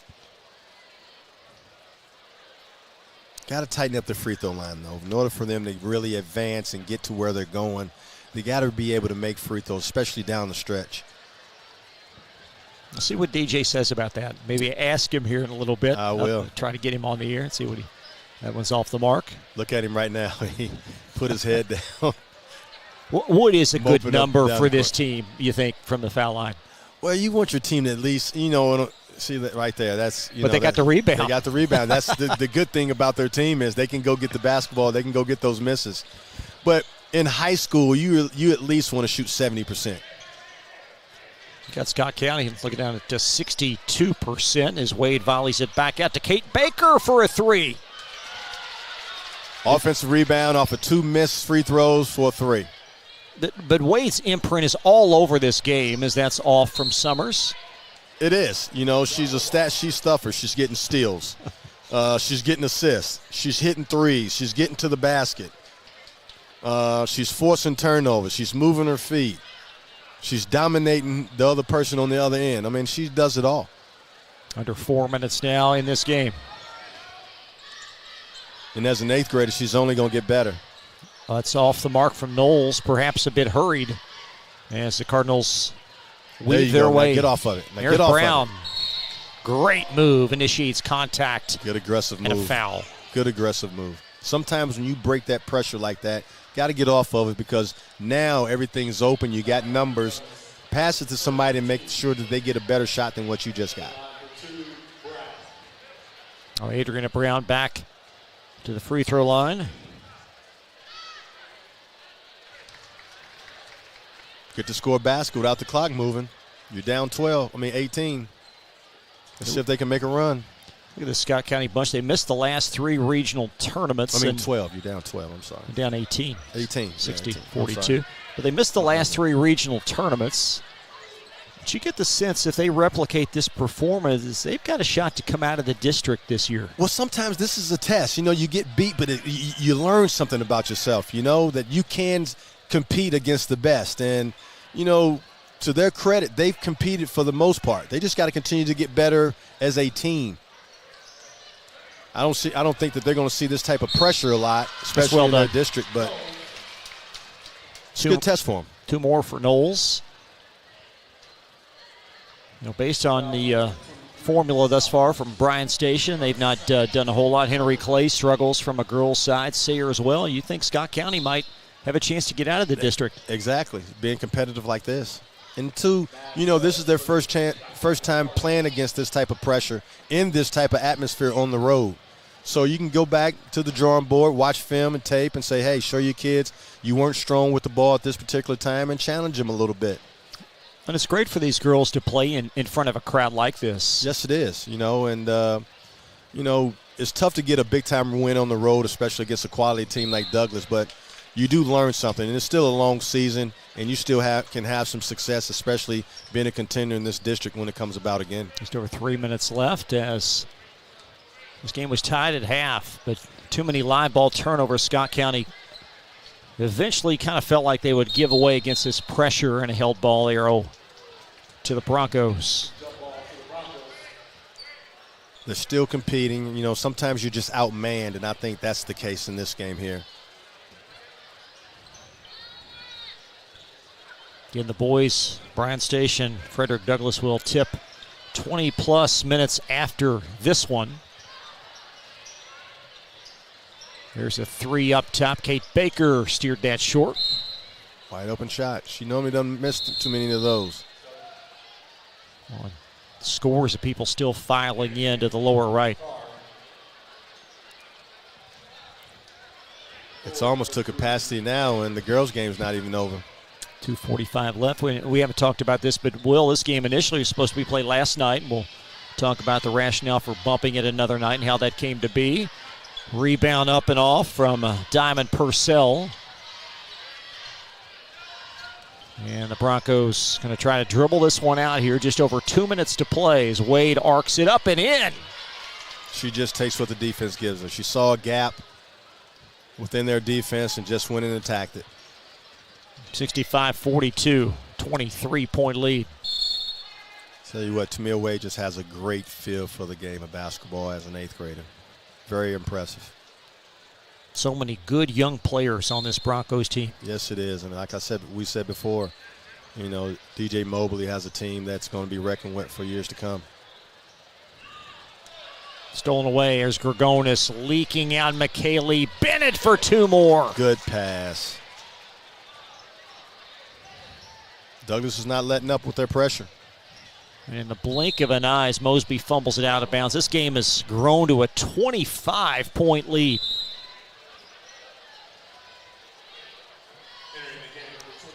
I'm just highly impressed at DJ Mobley, his composure, the way he gets his teams to compete. He doesn't have to coach every possession. That means that a lot is going on in practice, and he's doing a good job of having his kids comprehend what he's trying to do.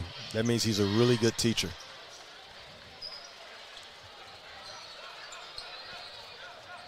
That's Aaliyah Cheek.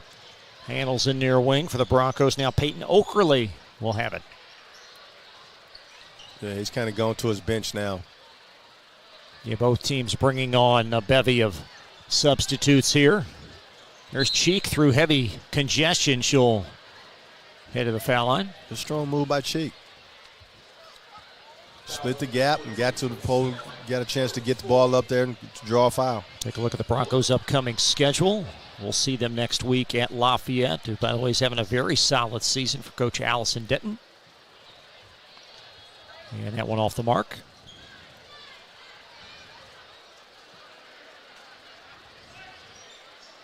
With 1:31 to play. We'll hopefully catch up with Coach Moberly at the conclusion of this game.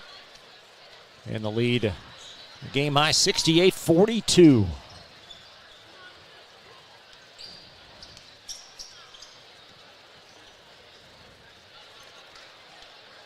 There's Mosby. It's on the floor for Scott County. Douglas is still staying disciplined.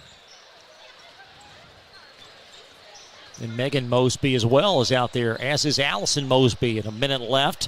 Purcell off the mark, and a foul calls. Good drive. Got to stay aggressive. Know the game's out of reach. You still got to continue to compete and attack the rim.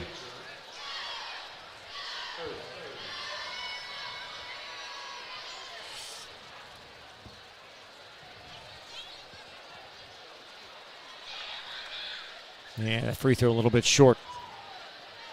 So Diamond Purcell, 2 points on the evening. Back for one more free throw. she's battled today also, just not tall enough to handle one of the top players, sophomores in the state, Knowles. Take a look at Scott County's upcoming schedule. Again, Friday at undefeated Madison Central. And the key district home game Monday versus Henry Clay. The time now under a minute in this fourth quarter. That's a 3 and in. Good for ball Megan movement. Mosby. Ball was swung from one side of the court to the other. Got a good shot in the corner. And the Broncos answer. 35 seconds to play.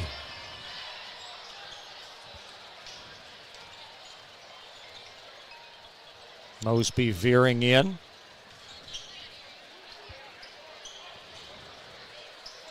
That one's off as Scott County corrals it at 17 seconds. The arrow in their favor, so they'll have it for perhaps the final possession of this game.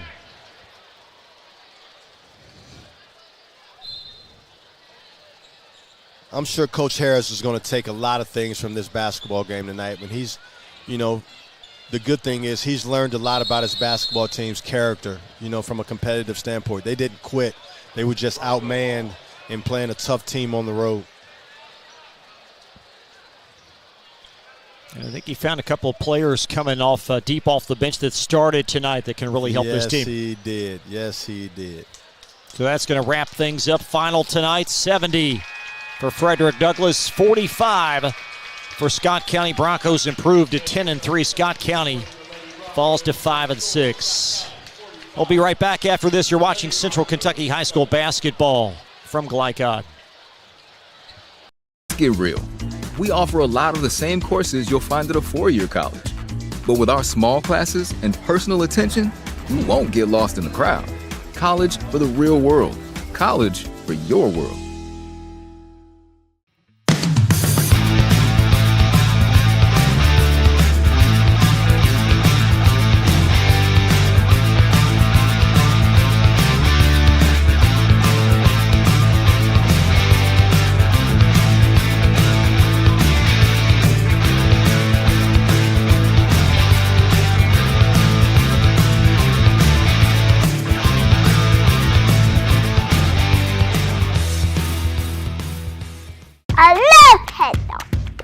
Children love Head Start, and you will too. Community Action Council's prep academies are hiring now.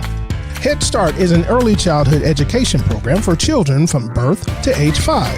Help us give more children the Head Start advantage. Teacher, what are you waiting for? Join our team of dedicated education professionals. Apply online today at comaction.org. What are you waiting for? People want to define Gen Z, but that's our job. I wait tables, but last week I built a field hospital. I put out a forest fire. I stopped 1,000 attackers. And a natural disaster. I've saved lives. And led a team on patrol. I serve. Well, I go to school full time. While I work full time. The greater the challenge, the stronger we become.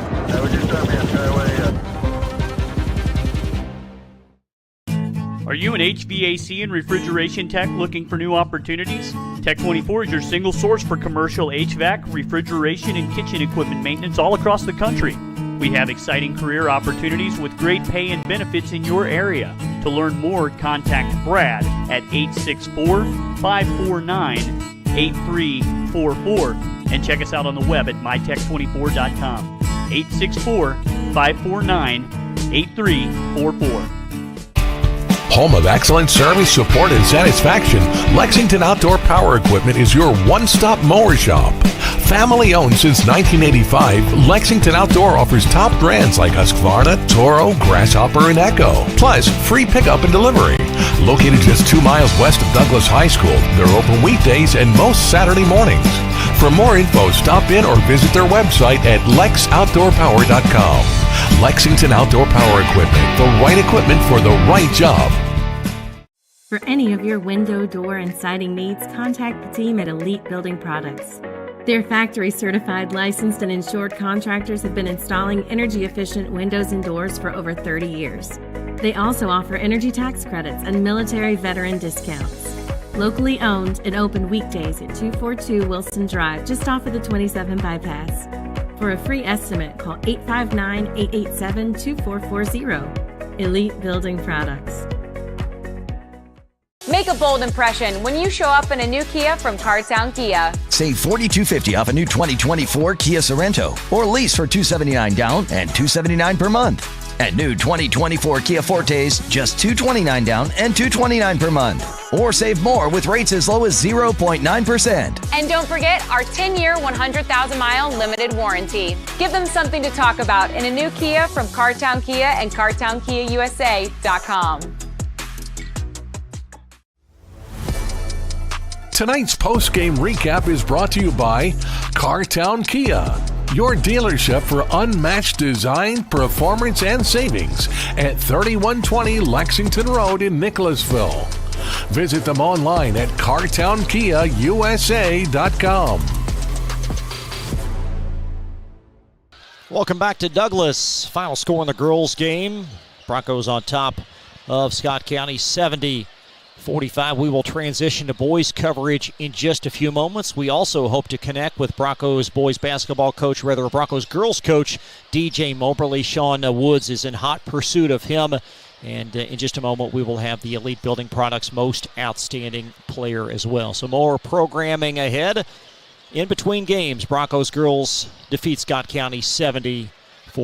We'll take a pause, be right back after this. You're watching Central Kentucky High School basketball on Glycod.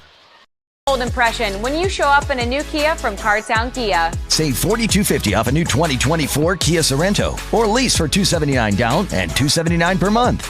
And new 2024 Kia Fortes, just $229 down and $229 per month. Or save more with rates as low as 0.9%. And don't forget our 10-year, 100,000-mile limited warranty. Give them something to talk about in a new Kia from Cartown Kia and CartownKiaUSA.com. Need a tow? Martin's Peterbilt Towing Service is here 24/7. Based in London and Pikeville, we will travel to you. Commercial trucks and trailers, no job too big. Call us 24 hours a day, 7 days a week. Martin's Peterbilt, keeping you rolling.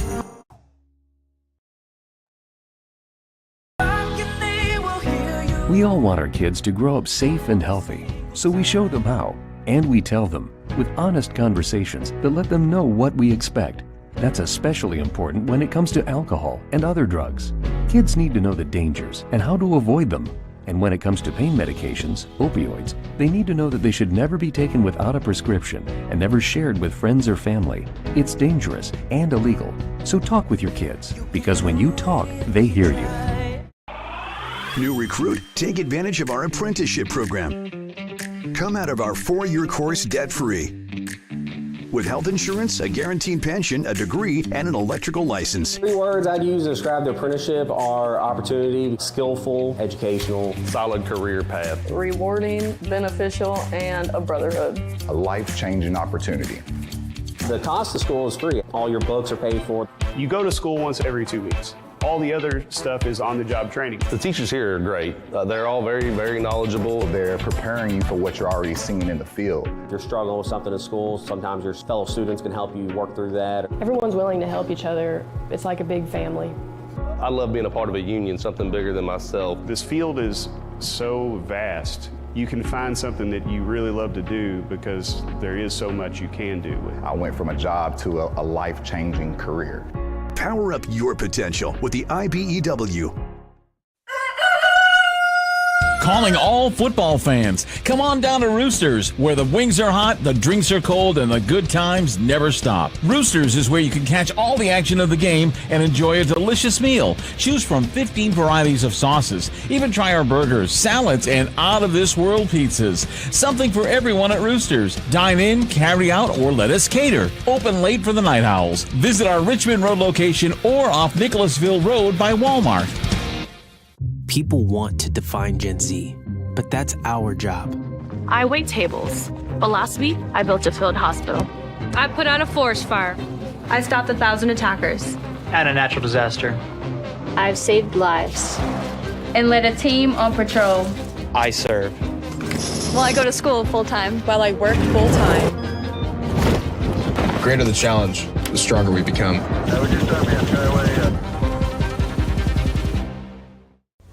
This segment of tonight's game is brought to you by the Kentucky Army National Guard. Serve your country while going to school or work full-time. Find your fit at nationalguard.com. Welcome back to the Farm. Tonight's most outstanding player presented by our great friends at Elite Building Products in Nicholasville.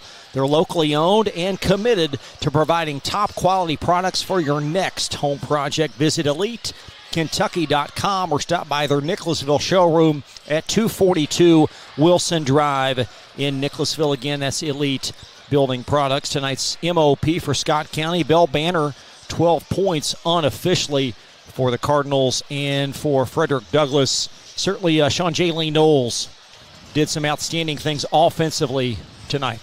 Well, she dominated the basketball game like she normally does, in most games.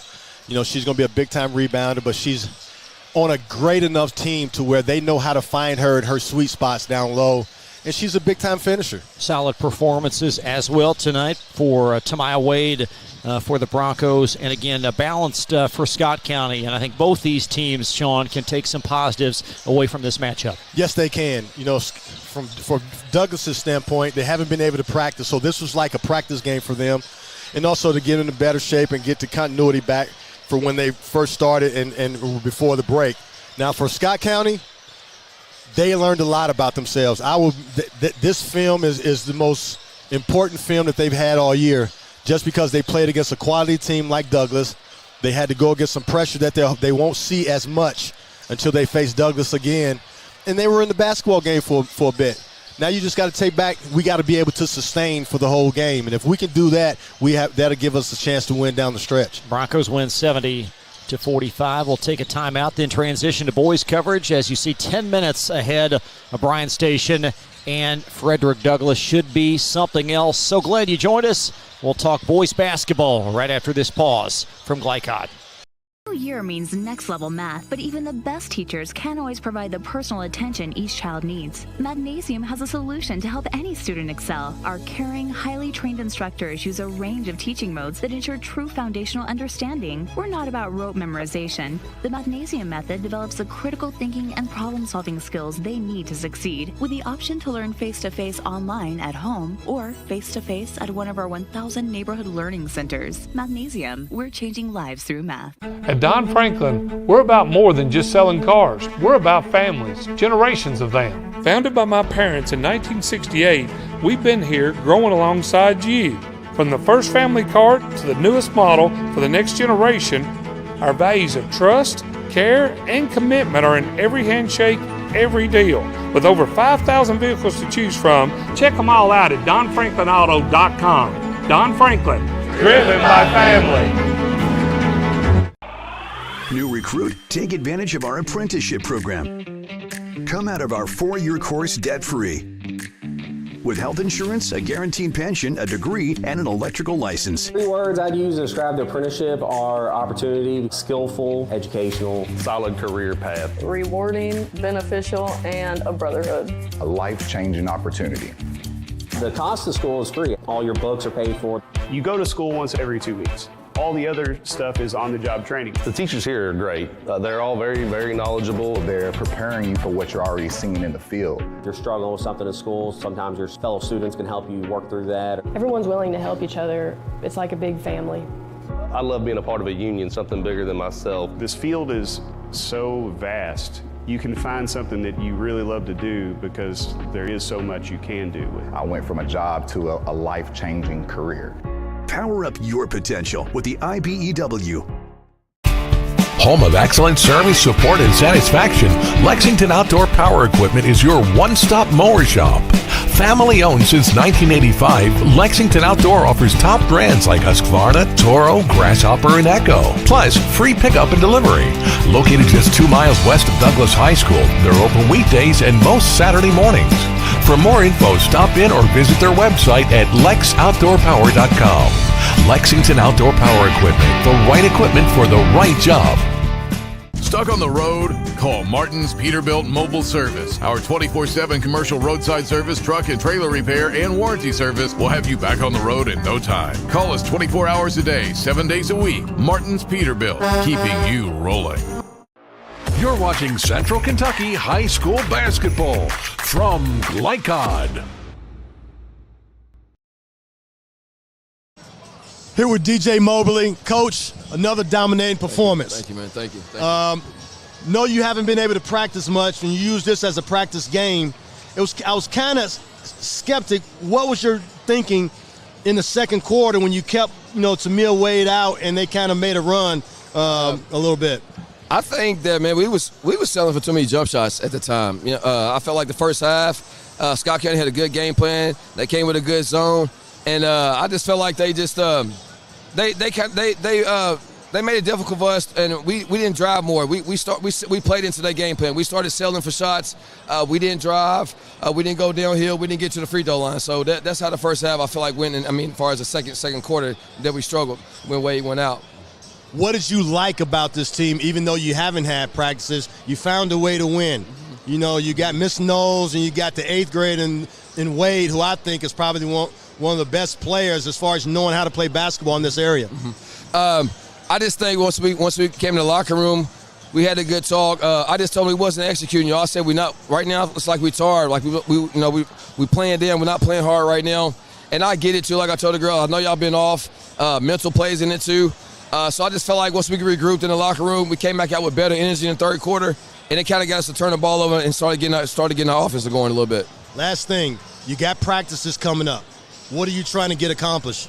Man, we just trying to still work on our defenses. We do like to change defenses up on our press, so we still been working on that.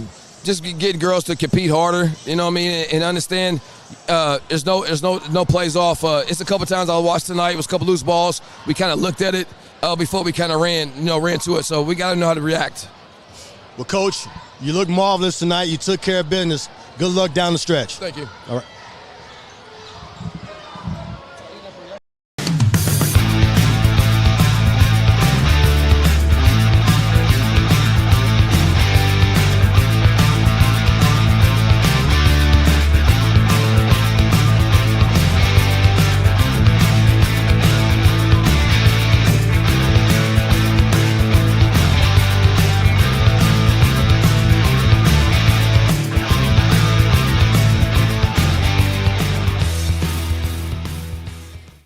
Central Kentucky Driving School is raising the bar in driver education because the safety of their students is too important for anything less. Offering driver training for teens and adults, Central Kentucky Driving School will equip you with the skills needed to become a safe and confident driver. A proud community partner, Central Kentucky Driving School invests in their students and families and guides you every step of the way. For more information, give them a call at 859-538-7775 or visit drivecky.com. Let's get real. With us, you'll get a great education that can lead to a great career faster. Even better, you won't end up with crippling debt. College for the real world. College for your world.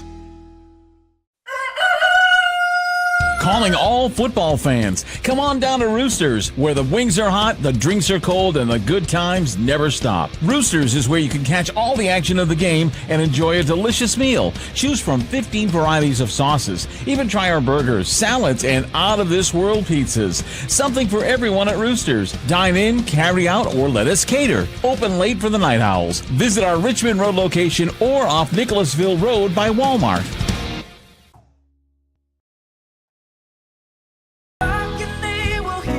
We all want our kids to grow up safe and healthy, so we show them how, and we tell them with honest conversations that let them know what we expect. That's especially important when it comes to alcohol and other drugs. Kids need to know the dangers and how to avoid them. And when it comes to pain medications, opioids, they need to know that they should never be taken without a prescription and never shared with friends or family. It's dangerous and illegal. So talk with your kids, because when you talk, they hear you.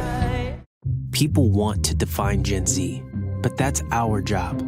I wait tables, but last week I built a field hospital. I put out a forest fire. I stopped 1,000 attackers. And a natural disaster. I've saved lives. And led a team on patrol. I serve. Well, I go to school full-time. While I work full-time. The greater the challenge, the stronger we become.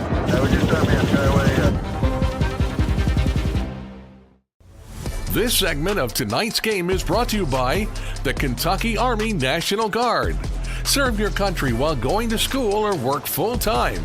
Find your fit at nationalguard.com. Back live to the farm in Lexington, Frederick Douglas High School. 2 minutes from round two, if you will, between Frederick Douglas and Bryan Station. What do you look for, Sean, in this matchup? Well, it's going to be a battle, Chris. You know, the last time I was there in the stands, I got there late. I got there at halftime, and it was a barn burner. I'm sure Bryan Station's got some revenge blood in their mind, and then Douglas is just trying to tell them, hey, you know, we're here, and we're a surprise, and you're not going to beat us again. You know, it's going to be the only thing I'm scared of is they haven't practiced. So how ugly will the game be? How muddy will the game be? So it's really going to come down to, you know, who got the most done in 2 days, who's going to be in the better shape, and who can sustain mentally. But I think the strategies are going to stay the same. Let Amari Owens do what he does. He's going to get his, but stop everyone else from getting theirs. I thought that was a great game plan for Murray the last game. And then for Dunbar is they got to be able to share the basketball. They need more than Amari Owens to beat Douglas tonight. Well, and Murray mentioned if we hold Amari under 50, I mean, was he being facetious, or is that generally their MO coming into this game? Well, you got to remember, Amari shot 48 times last game. So, you know, and they only won by, 2 or 3? So what I'm saying is keep Amari in check. Don't let him just kill people, and also be an effective assist maker also. So I think that Bryan Station is telling Amari, trust your teammates. I think the teammates are going to be more involved in tonight's game to give them a chance. But I think Douglas is going to stick to the same plan of just staying disciplined, stay in front of Amari Owens and making them take tough twos, and sustaining against Bryan Station's pressure. DeMarcus Surratt being recognized at half court, exceeding 1,000 career points. That young man, he's only a junior, and to get already 1,000. I'm telling you what, at any level, whenever you can score 1,000 points, that's a major feat. And for him to make his mark on Douglas basketball by scoring his 1,000 point is pretty good. So glad you joined us tonight on Glycod. Should be a fantastic matchup. It's Bryan Station and Frederick Douglas. So Bryan Station will be introduced. Number 3, Justin Richmond.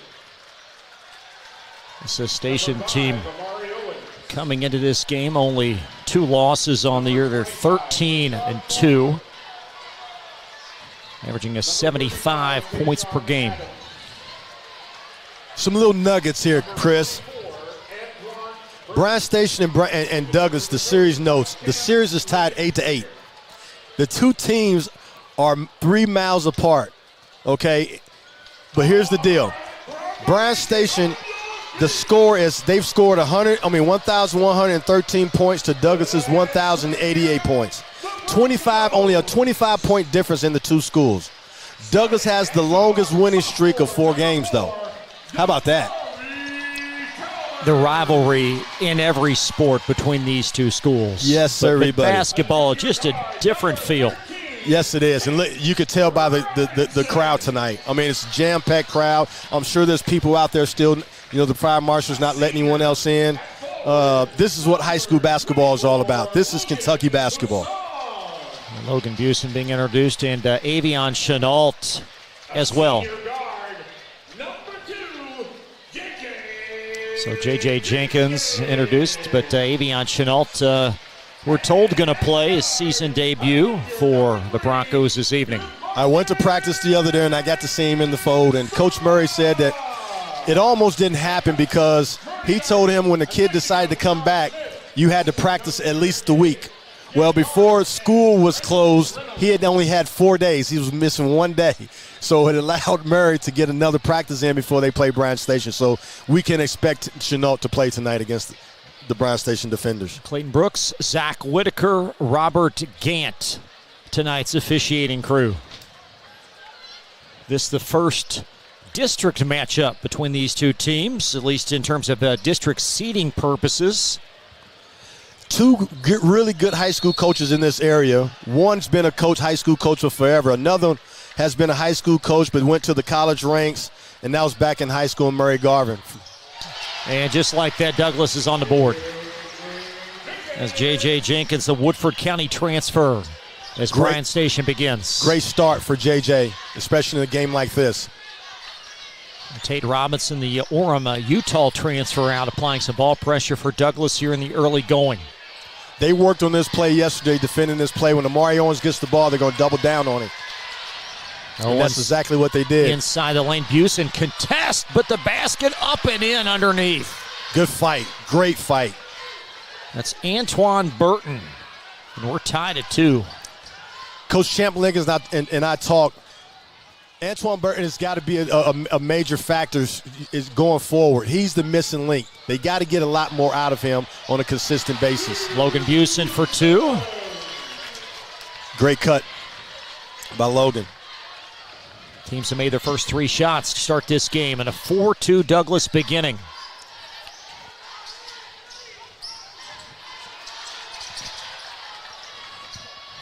Douglas is applying their pressure, getting the ball down low.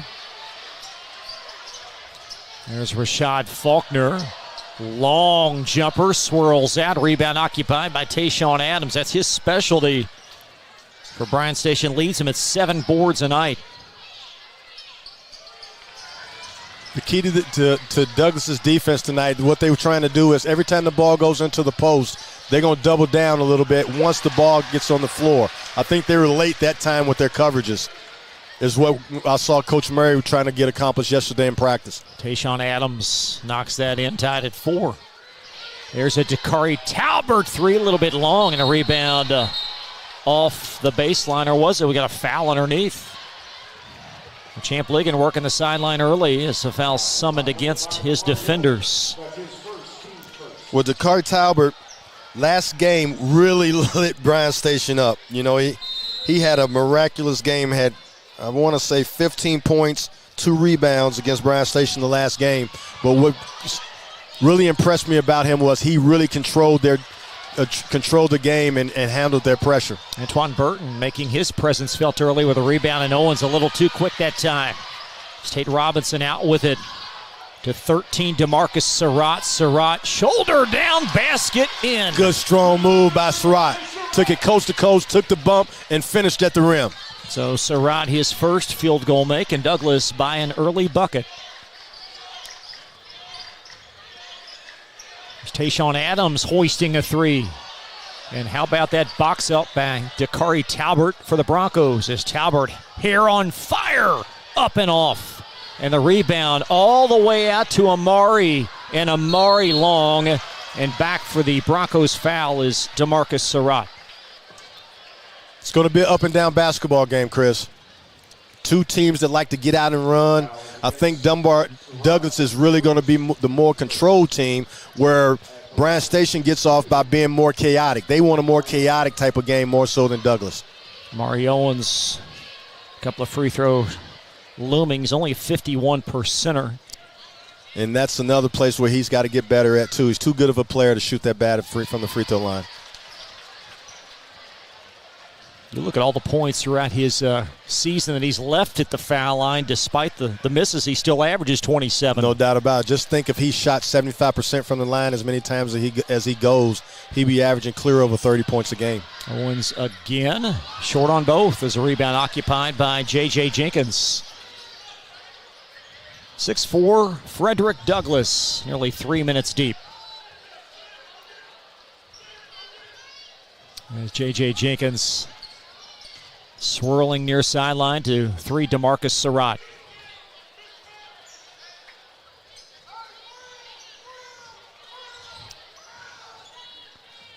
Jenkins in the corner. What's the key to this Bryan Station half-court defense? Well, Bryan Station wants to pack it in.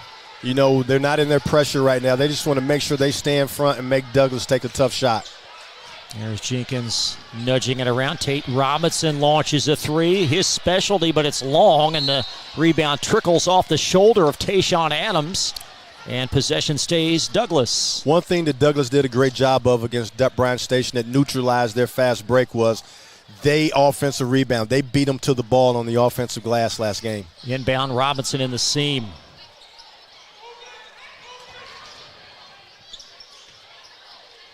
And Surratt to Logan Busen. Busen spinning left, in for two.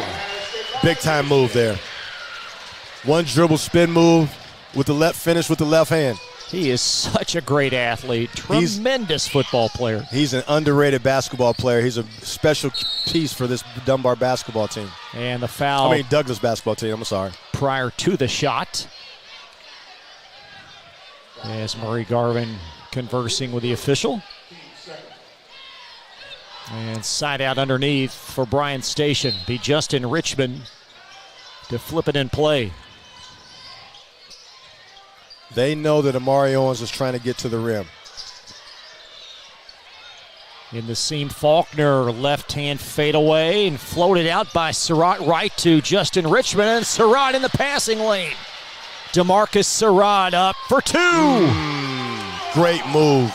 Put his shoulder into the defender, shield him off, and finished at the rim. Great move by Surratt. DeMarcus Surratt with 4. Broncos lead 10-4. JJ. Oh, missed the dunk, JJ. You'll hear about that tomorrow. And Champ Ligon, he called timeout. Okay, so a Station 30, and we're back in 30. You're watching Central Kentucky High School basketball from Glycod. Get real. We offer a lot of the same courses you'll find at a four-year college. But with our small classes and personal attention, you won't get lost in the crowd. College for the real world. College for your world. Stuck on the road? Call Martin's Peterbilt Mobile Service. Our 24/7 commercial roadside service, truck and trailer repair, and warranty service will have you back on the road in no time. Call us 24 hours a day, 7 days a week. Martin's Peterbilt, keeping you rolling. You're watching Central Kentucky High School basketball from Glycod. What did Champ see there to halt play? Well, his team was getting erratic. Even his star. You know what I'm saying? They're sped up. They're too excited right now. You got to remember they haven't practiced. So there's no continuity right now. You've been off. It's hard to play a basketball game being off 10 days. So this game, again, was going to be last night, and we'll talk about the move to tonight. Yes, and last night, that's one thing, but this is Douglas tonight. It's a different mindset. There's Girton. Chris Girton checked into Owens. Amari's off with that. Rebound, Brumley Fawn, and Fawn muscles it long. Owens snares the rebound. And a foul on the floor on Frederick Douglas. Owens is pressing a little bit, but he's being aggressive. That's who he is, And he's giving his team a chance, keeping the ball alive on the offensive glass, allowed him to get another possession. One thing about Amari Owens is he is the ultimate competitor. There's Fawn. High arcing jumper, swirls home. Fawn was a great addition to Bryan Station this year. Too bad he's a senior. 10-6. Fawn with a lot of length. He was a nice defensive end as well. Yes. For Bryan Station. Surratt, long from the elbow on the rebound, loose on the floor, dug out of there by Jordan Axum of Bryan Station. Get out. There's Amari Owens, pedal to the middle, splits the double, up and in. That's his game, getting to the rim. He's one of the best getting to the rim guys in the state of Kentucky. Amari Owens making his first field goal of the night. And after the timeout, the defenders have scored 4 in a row. Surratt underneath, J.J. Jenkins up and off. Jenkins put back. Volleyballed around and secured by Jordan Axum of Station. Good defensive stance by Station. There's Amari Owens. Perhaps force that one in out of bounds off of Douglas. Ooh, that was questionable. I thought that went off on Bryan Station. But 4, make that 5 players check in. Yeah, I think Amari Owens had an opportunity to pass that ball right there. I think he got in too deep. Chap's going to take him out, give him a breathe a little bit, let him think about it, settle him down. Monte Ashford is in for Bryan Station.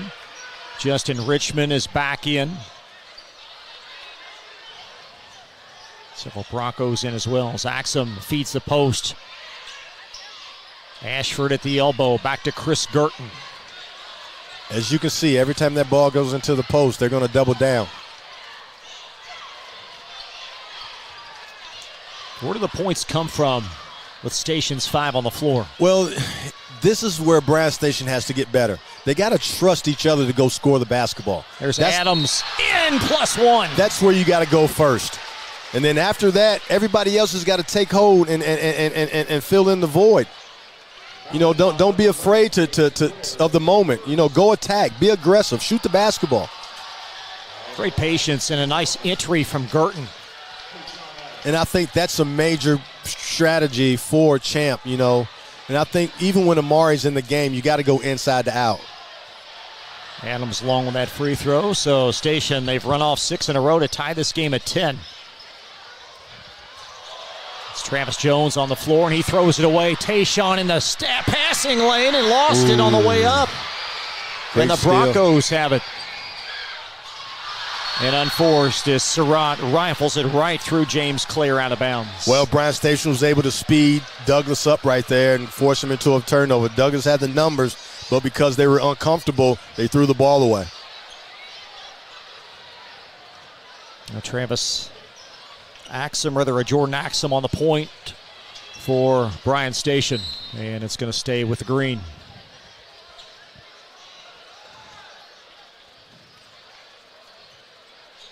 Bryan Station has to stay disciplined here. You don't have your maestro out there, but at times number 14 is the facilitator. He kind of keeps them calm a little bit. Under a minute now in this first quarter.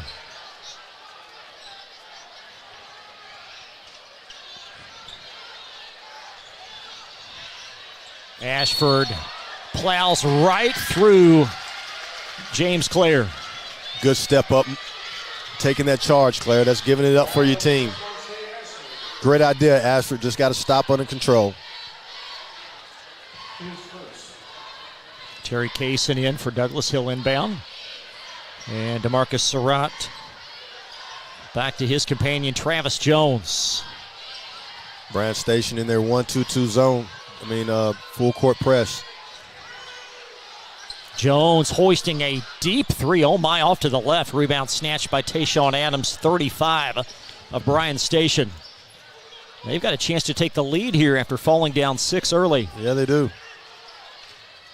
Axum to his left, which is the strong side, finding Ashford. Nice lob under to Adams and off the baseline. Nice idea. Great idea. Trying to throw it over the top. You know, they see where they're bringing everybody up, and they see where Douglas is trying to front Adams in the post, and they're just trying to throw it over the top. Great idea, just difficult pass. But that's where pressure comes into play. Don't allow them to throw pinpoint passes to Adams. Just under 10 seconds now in the first quarter. Surratt finds Travis Jones up top. Jones swirls in. High arcer punched out of there by Braun, and a long jumper is going to wrap up the first quarter. We're tied at 10. Bryan Station and Frederick Douglas, second quarter, right after this pause from Glycod. New year means next level math, but even the best teachers can't always provide the personal attention each child needs. Mathnasium has a solution to help any student excel. Our caring, highly trained instructors use a range of teaching modes that ensure true foundational understanding. We're not about rote memorization. The Mathnasium method develops the critical thinking and problem-solving skills they need to succeed, with the option to learn face-to-face online at home or face-to-face at one of our 1,000 neighborhood learning centers. Mathnasium, we're changing lives through math. You're watching Central Kentucky High School Basketball from Glycod. Tied at 10 as we welcome you back to the farm on Glycod. Chris Labar along with former Wildcat Sean Woods. Your thoughts in the first 8 minutes? Well, we knew it was going to be close. Two of the best teams in town. Neither one of them are playing with any, fluidity. They've been off for a while, and you can tell, but the competitiveness is there, and it's going to continue to do that. It's going to be whoever can sustain and get to that rhythm the quickest and sustain the longest is going to be the team that wins the game. It'll be Bryan Station basketball. Amari Owens is back in. start this second quarter. Owens spelled for a few moments in the latter stages of quarter one. Hopefully he can come in and be more, and settle down a little bit. And here comes Surratt to chase as Owens doubled in the far sideline. And deflected by Terry Kaysen. Good strategy by Coach Garvin, getting the ball out of Amari Owens' hands, making somebody else make plays. Justin Richmond in the corner for Bryan Station and thrown away. And we got a number 10 appearance for the Broncos. Not number 2 from last year, but number 10. It's Naz Gillespie, 6'2 junior. Looks a little bit like Avion Chenault. Yeah, he comes off the bench a little bit and gives them some energy. He's super athletic, really good on the defensive end, great finisher at the rim. Jones will handle it up top for the Broncos. Justin Richmond badgering him. And blocked out of there. That's Antoine Burton with a rejection out of bounds. Great defense by Bryan Station. Getting after him defensively. Forcing the offense to do things that they don't want to do. Keeping them uncomfortable. And then blocking the shot out at the end. J.J. Jenkins checks in for the Broncos. As Travis Jones will shuttle out. Surratt up top. These two teams have earned every bucket thus far. And it's going to be like that all night long. There's Surratt, left-hander. Too smooth, Surratt. Left-hand bucket off the drive. Left-hand floater. So Surratt with 6, leading scorer in the game. And that's going to end a 6-0 spurt for Station. There's Justin Richmond inching it in the post, and it's poked away from behind by Naz Gillespie. There's Claire threading the needle. Off the mark from Kaysen. Follow devoured by Burton, and a held ball. The arrow. Going in there against the trees, baby. Going in there against the trees. Take a look at this shot here in the lane with the left hand by Surratt. Very creative. The Broncos inbound underneath. If Burton and Adams is in there, it's tough to get anything done at the rim. 2 big-time shot blockers. There's Surratt hoisting a long 3. Oh, my.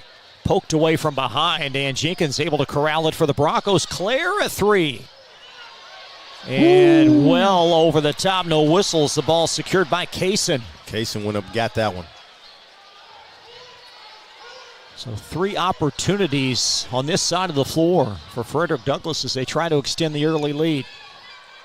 In this game right now is athlete against athlete. No boxing out, just who can go get the ball at that particular time. There's Claire underneath with the left, and he's got it. Good execution. Infiltrated the zone by pass. Got the ball into the paint. Always something good happens. Mari Owens up and off, and a foul on the Broncos at the 5:37 mark. He's going to keep coming. He's going to keep putting pressure on the defense. And Justin Richmond to inch it in play. Tate Robinson back on the floor for the Broncos.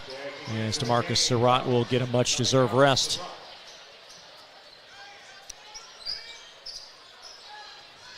There's Faulkner in the corner. Richmond. And ripped away and stolen. That's Terry Kaysen. Good defensive play right there.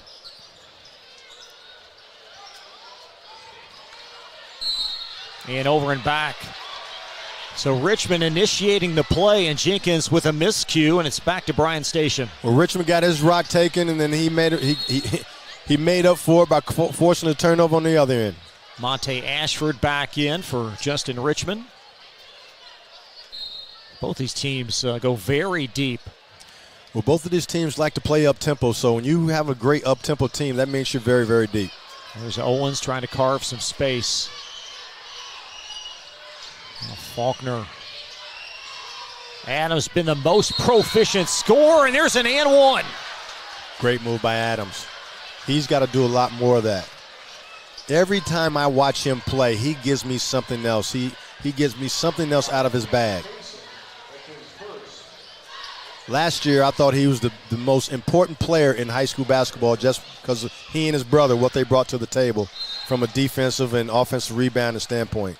Now he's enhanced his game. He's shooting the three. He's putting the ball on the floor. He's going to make himself a really good college prospect. Tayshaun Adams with 7. Played football for the first time this year and did a nice job as a receiver. It's in his blood. 14-13.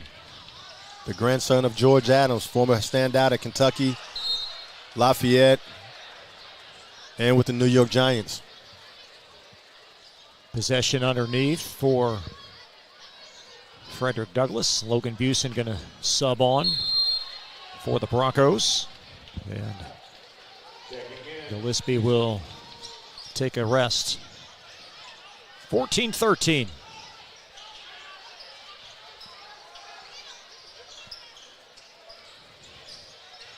There's Claire.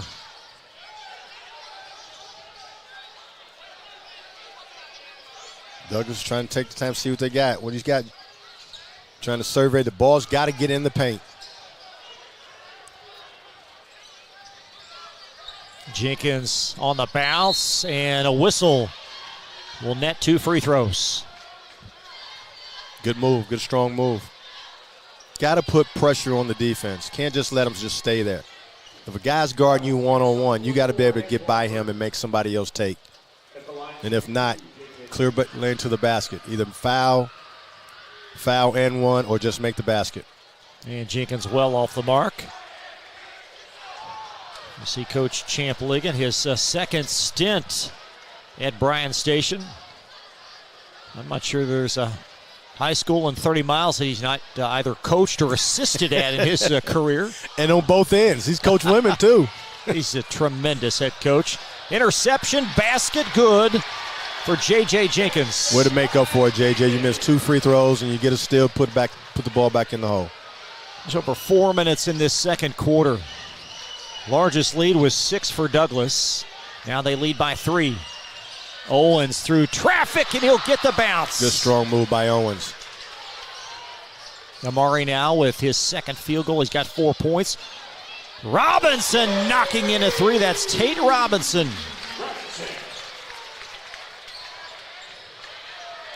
One thing about Douglas, they're going to take what the defense gives them. If they can get something in transition, quick shot off a made bucket, they'll take it. If not, they'll run their offense. Monte Ashford up and off after Kaysen fell down. And Adams pulling the trigger. And Tayshaun pouring it on. It's Tayshaun Adams with 10 of Station's 18. There's Logan Busen in the corner to Terry Kaysen, launching a 3 that's off. The rebound leaks out to Amari Owens. Here's Owens up, off. Burton chased it down. And Station with a second chance opportunity. Owens, that shot very much challenged by Logan Busen. Tough shot there. There's J.J. Jenkins. Off and clear. Overzealous in pursuit of the rebound. Right now, both teams got to settle down a little bit. J.J.'s trying to go tit for tat with Owens and just playing smart. You didn't have numbers right there. Bring it out and make Bryan Station play some defense a little bit.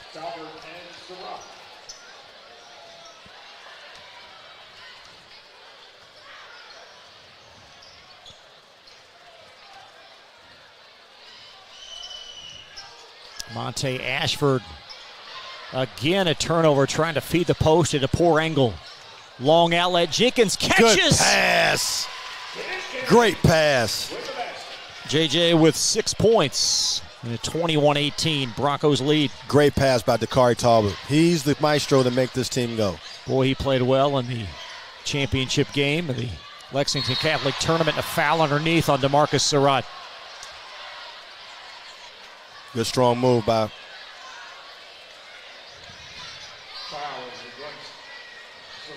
Monte Ashford.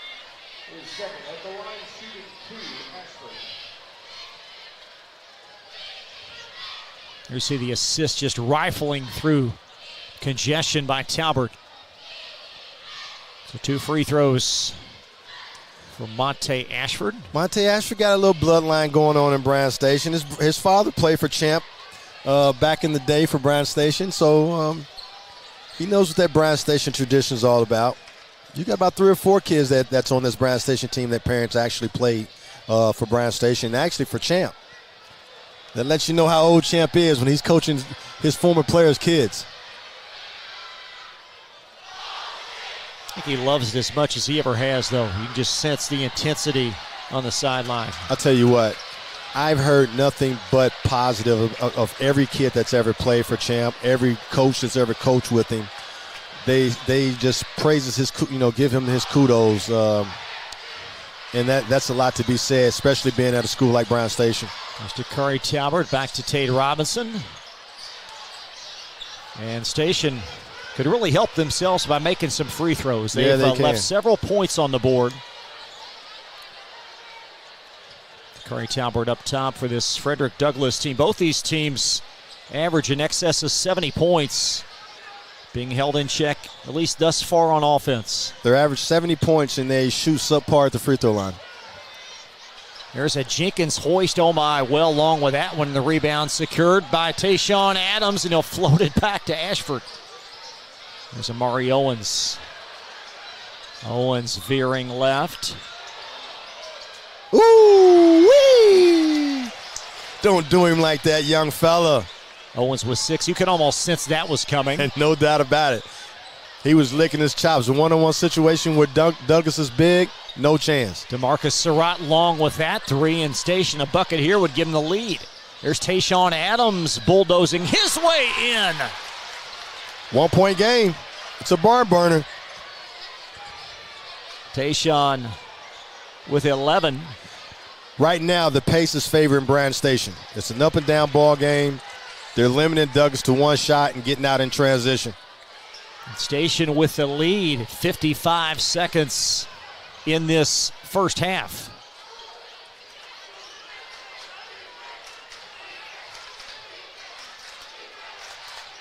Tate Robinson launches one, and he's pure.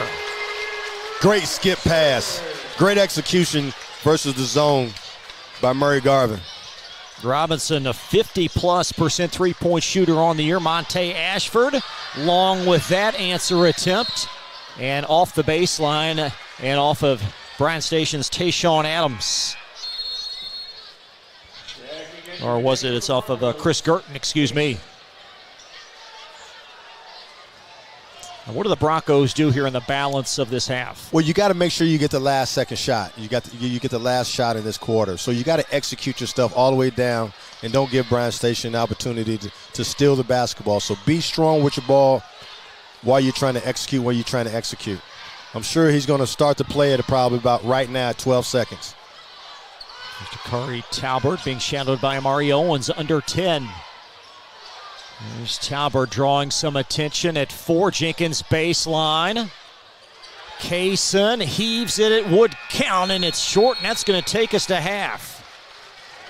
24-22. Frederick Douglas by 2. And what has been a very evenly matched first half. We'll step aside, more coverage at Central Kentucky High School basketball. We'll be right back after this from Glycod. Children love Head Start, and you will too. Community Action Council's prep academies are hiring now. Head Start is an early childhood education program for children from birth to age 5. Help us give more children the Head Start advantage. Teacher, what are you waiting for? Join our team of dedicated education professionals. Apply online today at comaction.org. What are you waiting for? At Don Franklin, we're about more than just selling cars. We're about families, generations of them. Founded by my parents in 1968, we've been here growing alongside you. From the first family car to the newest model for the next generation, our values of trust, care, and commitment are in every handshake, every deal. With over 5,000 vehicles to choose from, check them all out at donfranklinauto.com. Don Franklin, driven by family.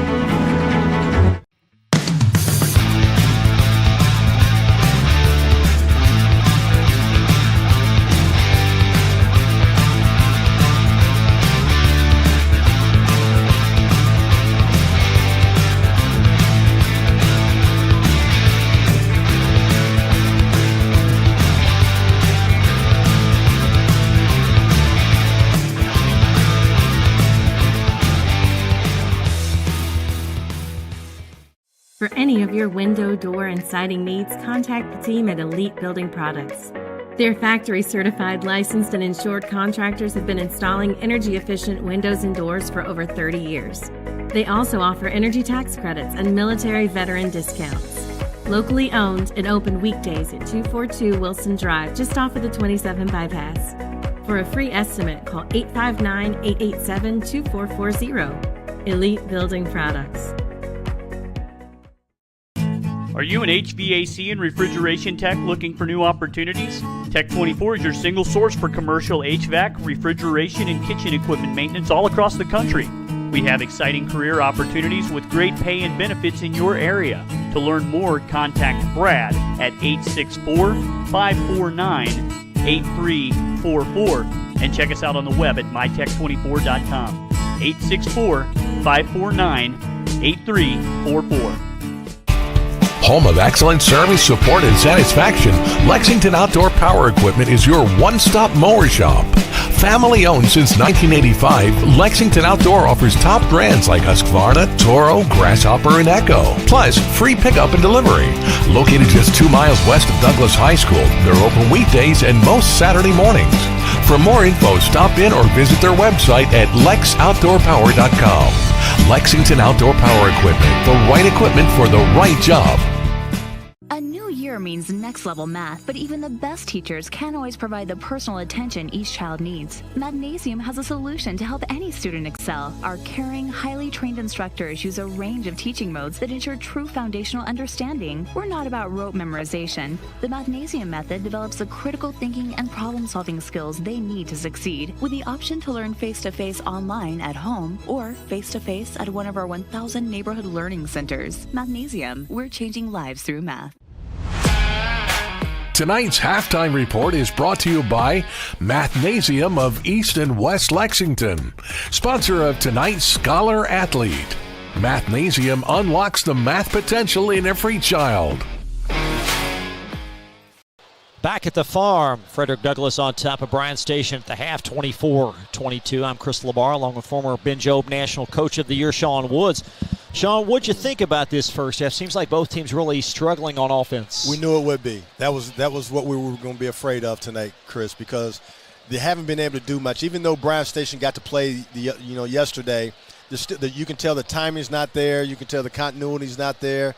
Also, you can tell that two teams are not in great shape like they were to play their style of play. So you're going to see a lot of ugly play, a lot of ugly plays, a lot of turnovers, I think, just like we saw in the first half. Hopefully they can settle down a little bit and get in the groove and make this a really entertaining basketball game. Tayshaun Adams, the leading scorer for either team with 11 points. He's been the one player that's been very consistent on offense. It's always when you're in a situation like this, Chris, and you kind of discombobulated, the best and the safest way to go is inside, because you're just trying to get high percentage situations and high percentage chances to make a basket, and he's their best chance from a percentage standpoint to score for Bryan Station. From a defensive standpoint, I know you liked a lot about these things on defense. What was the most captivating for you? Well, both of them got after. Both of them were back tipping. Both of them were moving their feet, making it tough for both teams to score, challenging each shot at the rim, running each other off threes and making them take tough twos. So from a defensive standpoint,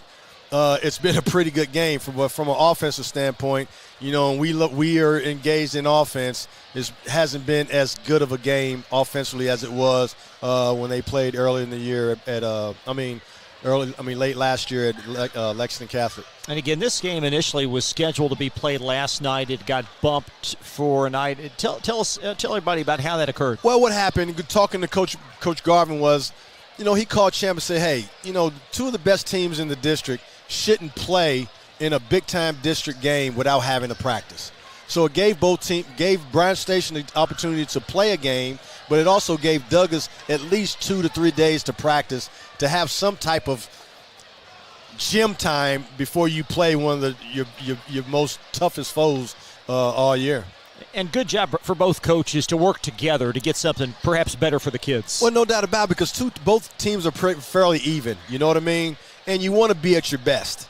And this is the closest thing to being at their best under the circumstances. It's a big week for Bryan Station. We'll see them again on Friday. They're going to take on Henry Clay in a girl-boy doubleheader And then more basketball tomorrow night. Tim Glenn will be with us as Lafayette girls take on Tates Creek, followed by a boys encounter between Tates Creek Commodores and Dixie Heights. So halftime here, 24-22. Broncos lead Bryan Station at the half. We'll step aside, and the second half right after this pause. You're watching Central Kentucky High School basketball from Glycott.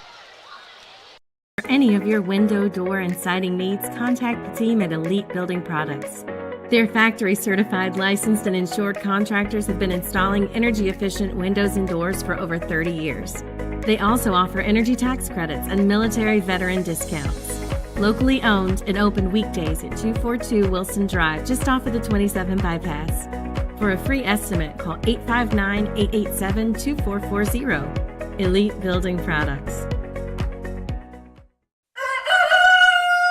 Calling all football fans. Come on down to Roosters, where the wings are hot, the drinks are cold, and the good times never stop. Roosters is where you can catch all the action of the game and enjoy a delicious meal. Choose from 15 varieties of sauces. Even try our burgers, salads, and out-of-this-world pizzas. Something for everyone at Roosters. Dine in, carry out, or let us cater. Open late for the Night Owls. Visit our Richmond Road location or off Nicholasville Road by Walmart. Research has shown high school sports to be a great community influence. Join scores of local businesses that have partnered with Glycod in sponsoring live, hometown-oriented sports programming on our video and social media platforms. For more information, email info@glycod.com. Let's get real. We offer a lot of the same courses you'll find at a four-year college. But with our small classes and personal attention, you won't get lost in the crowd. College for the real world. College for your world. With Fast Signs, create custom deep sea signage that makes the wait a visual escape. Fast Signs, make your statement.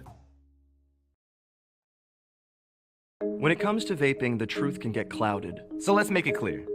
Vaping is not safe for youth. Because vaping can put microscopic particles into your lungs. And dangerous things like metals into your body. And nicotine, which can harm a person's brain development through their mid-20s. With appealing flavors, high nicotine levels, and lots of promotion on social media. Many kids think vaping is harmless, but it's not. So talk to your kids about the risks of vaping. Because when you talk, they hear you. At Don Franklin, we're about more than just selling cars. We're about families, generations of them. Founded by my parents in 1968, we've been here growing alongside you. From the first family car to the newest model for the next generation, our values of trust, care, and commitment are in every handshake, every deal. With over 5,000 vehicles to choose from, check them all out at DonFranklinAuto.com. Don Franklin, driven by family. This segment of tonight's game is brought to you by Central Kentucky Driving School, raising the bar in driver education. Man of War Harley-Davidson, 100% Kentucky owned and operated. And by Don Franklin Auto, driven by family. And a huge thank you to all of our great corporate partners on Glycon. Chris LeBar back live at Frederick Douglas with Sean Woods. Second half moments from getting underway. Broncos on top of Bryan Station 24-22. What do you look for here, Sean, in terms of maybe a couple of quick tweaks in the second half? Well, first of all, when you go in your locker room at half, you tell the team, hey, okay, now, we kicked some of the cobwebs off. You know what I'm saying? Now it's time to go play basketball. Let's work on our execution. Let's be stronger with our ball. Let's not be as loose with the ball and take better and more of a high percentage shots than we did in the first half. And you get the sense these two teams, middle part of the year, just so familiar with one another as well. Well, they play all day, every day in the summertime. They know each other. Some of them live in the same neighborhood. Some of them have played together since they were young pups. So they know each other. And that's what makes inner city games such more of a rivalistic type of situation. So it's just now who can execute the best coming down the stretch. And I'm telling you right now, mark my word, free throws is going to be a very important piece to whoever wins this game tonight. Mari Owens will handle it for Station. Justin Richmond will handle it. And Station, they've certainly been loose from the foul line. Missers of several in the first half. We'll see what we do here in quarter 3 as Mari Owens will give it up to Tayshawn Adams. Adams, 11 points, leading scorer thus far in the game. Owens settles for the jumper that's well long, and the rebound found Tate Robinson on the backside. Yep, forced him to take a tough shot. Let's see what Douglas does here. Curry Talbert draws the double team.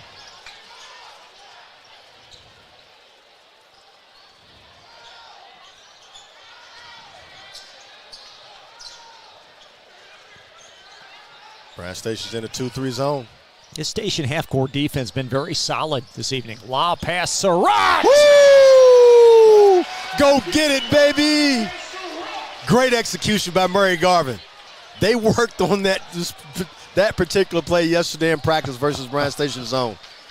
26-22. There's Tayshawn Adams facing Logan Busen. Faulkner pulls the trigger and knocks it in. Good inside to out. Made Douglas pay for doubling down in the post on Adams. Faulkner's 23rd made 3. He leads Station in that category. Logan Busen swirling it around to Tate Robinson for the answer. Now I see a rhythm. There's a rhythm now. Now they're coming. Owens trying to respond, and Robinson snaring at a rebound as the lead grows to 4. Strong drive. Surratt tried to follow it, and it's going to trickle off back to Bryan Station. Good move by the young little fella, but you know he was more worried about his shot getting blocked than finishing. As Amari Owens been held in check, only 6 points thus far unofficially. Well, they're packing it in on him. They're going to make it tough for him to score. I think Murray's statement of about 50 may have been a little tongue-in-cheek. There's Dakari Talbert steps in the sideline. That's one play that Douglas was actually working on defending yesterday. It's going to be back to the defenders. Yes, they call it slice. Whenever you hear slice, that means Amari Owens is going into the post. Faulkner near wing. Trying to muscle by Robinson. Robinson, all that length, came out with it. Good defense by Robinson. There's DeMarcus Surratt weaving his way up the floor, and Amari Owens spinning. It's 1-on-2. Owens. And a great defensive play by J.J. Jenkins. Way to get back, J.J. Amari's team's got to run with him. He went 1-on-3 right there. He's got to have some numbers. These guys got to show their face when he's penetrating so he can have an option to pass the ball. Broncos by 4.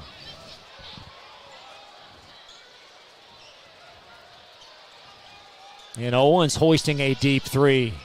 The rebound secured by Logan Busen of the Broncos. Not a smart shot. Over to J.J. Jenkins. Busen finishing, or no, it trickles off. Good challenge by Adams. Amari Owens evading, spinning, and initiating a foul call. Good aggressive move that time. Was able to draw enough contact for the ref to call a foul and give him an opportunity to make free throws at the line. Now he's got to make these. Yeah, Owens missed at least 4 in the first half.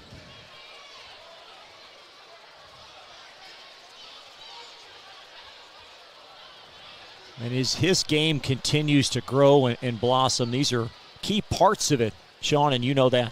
No doubt about it. If you're going to be a point guard, you got to be able to make free throws. I mean, you can't shoot this bad from the free throw line being a point guard because the ball's always in your hands, especially late game. And also with pertaining to Mari Owens, he's such an aggressive driver. He's always going there, but missing a lot of opportunities at the line. That one he made. Hopefully he can get in the rhythm a little bit and start shooting better as the game goes on. Owens unofficially 1 of 6 from the foul line. The lead at 3 for the Broncos. As Jakari Talbert lofts it back to DeMarcus Surratt. Busen threads the needle, and Jenkins completes. Good execution against the pressure. J.J. Jenkins with 8.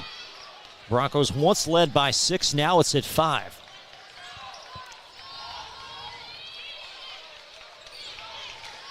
They're just going to pack it in. There's Tayshawn Adams trying to work against Busen, and Jenkins knived in the passing lane, and Jenkins finger rolls it home. That's what they were working on. Every time the ball goes into the post, as soon as he puts it on the ground, they're going to go trap. Lead at 7, a game-high margin. Robinson on the overplay. Owens able to secure it over to Antoine Burton. And an astute timeout by Champ Ligon. Things starting to slide away, albeit briefly. The lead at 7, and we're back in 30 seconds. You're watching Central Kentucky High School basketball on Glycod. Bold impression when you show up in a new Kia from Cartown Kia. Save $4,250 off a new 2024 Kia Sorento, or lease for $279 down and $279 per month. And new 2024 Kia Fortes, just $229 down and $229 per month. Or save more with rates as low as 0.9%. And don't forget our 10-year, 100,000-mile limited warranty. Give them something to talk about in a new Kia from Cartown Kia and CartownKiaUSA.com. You're watching Central Kentucky High School basketball from Glycod. The lead at 7, 33-26 as we welcome you back. 4:05 in this third quarter.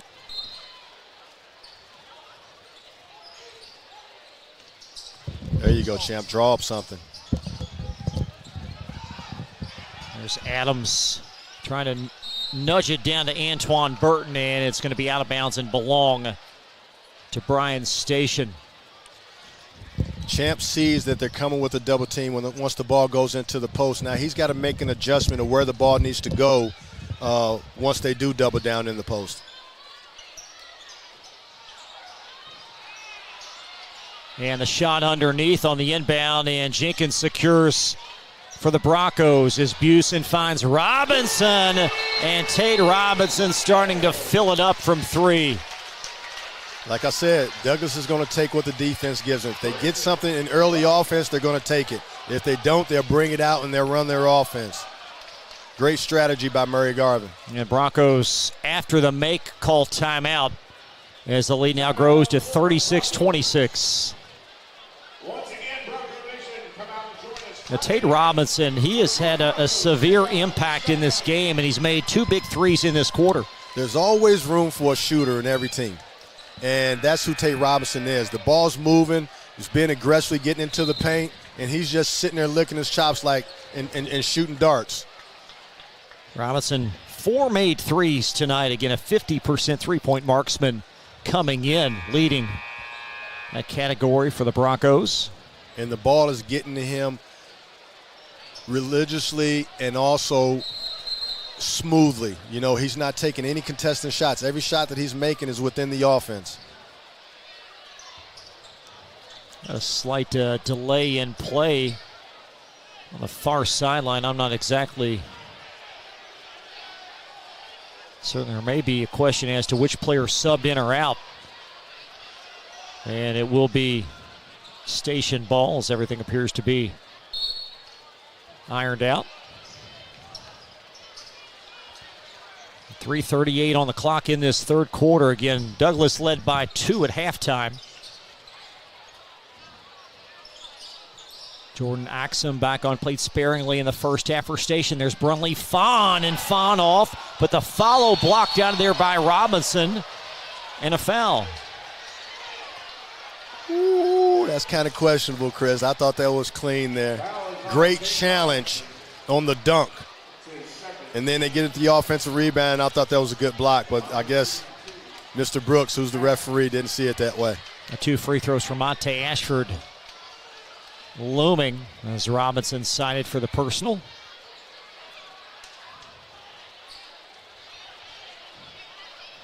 Ashford, a 56% free throw shooter on the year. In order to have a chance, you got to be able to make free throws. And Station as a team shoots them at 58%. Broncos at 69%. See, the Broncos is close to 70%. 58%. You know, it's hard to win big games that way. And a rebound brought down by Jenkins after the miss. There's Jakari Talbert. Talbert driving off the mark. And a foul underneath. Early offense. They're going to take what the defense gives them. While Bryan Station's bringing their pressure up, Douglas is going past them. Two free throws coming up.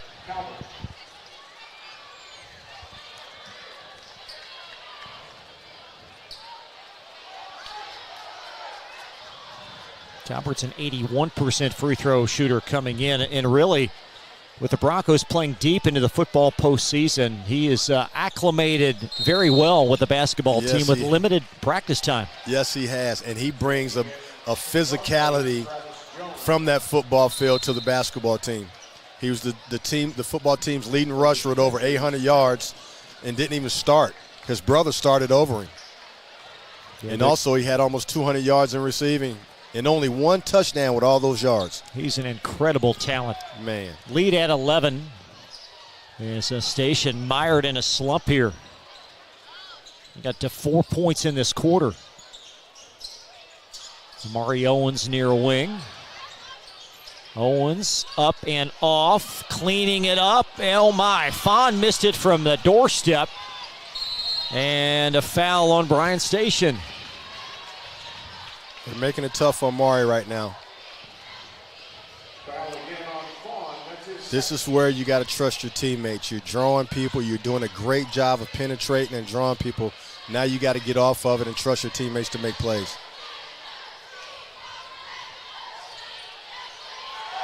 And a foul underneath. Great penetration and dish by JJ.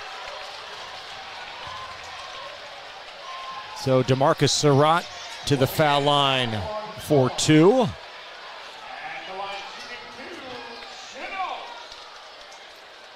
Actually, Chenault's at the line. I beg your pardon. The welcome addition. Well, you know what? We thought that was Naz Gillespie earlier, but I was right by instinct the first time. It is Avion Chenault. Yeah. So Chenault with his first point. That is a welcome sight for that young man. 13-point per game scorer last year. A tremendous football talent playing his first game of the year. Axum, long three, short, and Surratt with a rebound. And the lead an even dozen. See, they didn't get anything in early transition. Now they're going to bring it out and run their offense. There's Surratt spreading the floor. Elbow, Jay Well, long, and Fox, rather a Fon with a rebound. Good defense right there. There's Amari Owens driving, and he's fouled going to the foul line. That's what he does best, especially in transition. I think Champ wanted an and one there, perhaps goaltending. Yeah, I think somebody on Douglas's team grabbed the rim or pulled down the net. So you got Owens back to the foul line.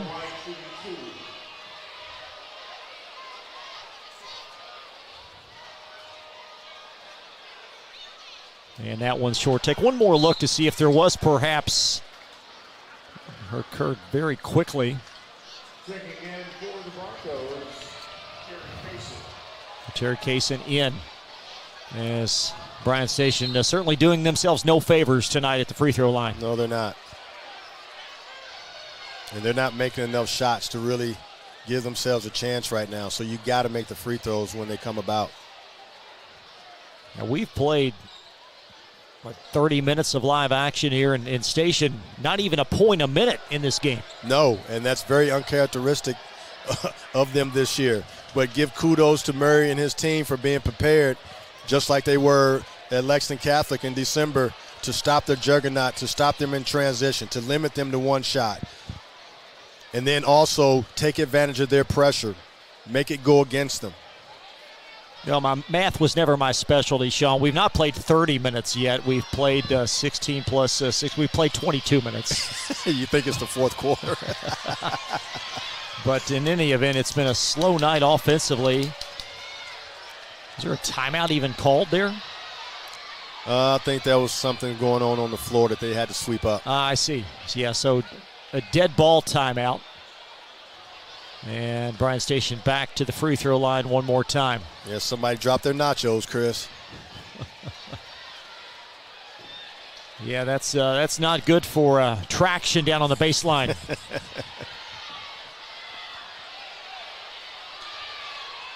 Still 10 minutes left in this game. And Station, their offense, they can score points quite quickly. They just got to get in the groove. The tempo is not to their liking because they're not forcing enough turnovers. They're not getting enough offensive rebounds. And quite frankly, a lot of times their offense is predicated on their defense, even when the ball gets to the rim. You know, Adams been a big-time shot blocker that leads their break, but they haven't been getting those type of opportunities. Did you bring your Swiffer, Sean? You just go down there and Swiffer the baseline? Hey, I need to because, you know, it's kind of killing the groove of this game right now. Right when we were starting to get up and down, now we got to slow down and come to a stoppage because of this. I think the concession stand's going to stop selling nachos next week. Well, a smart individual would know not to walk with food in the midst of the cheerleaders. You just wonder, was there any cheese that was spilled down there? Oh, there's plenty. That's what's taking them so long. Chips you can sweep up. Cheese you got to wipe up. It's a sticky situation down there. No doubt about it. Oh, my. Amari Owens will have one more free throw once order is restored here. These guys work very, very hard here at all these FCPS schools. Now the cheerleaders become the entertainment. Woo! Bing! Stuck it.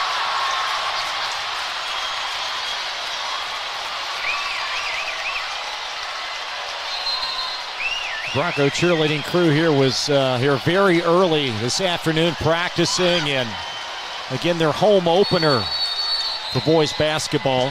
It's called the cheerleading challenge, Chris. Douglas just challenged Bryan Station to a flip-off. And it seemed like Bryan Station didn't want no part of it. So Amari Owens, one more free throw. We had about a 3-minute delay due to some nacho cheese being spilled at the far baseline.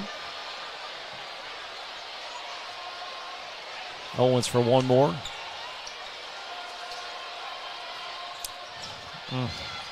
Rebound secured by Avion Chenault.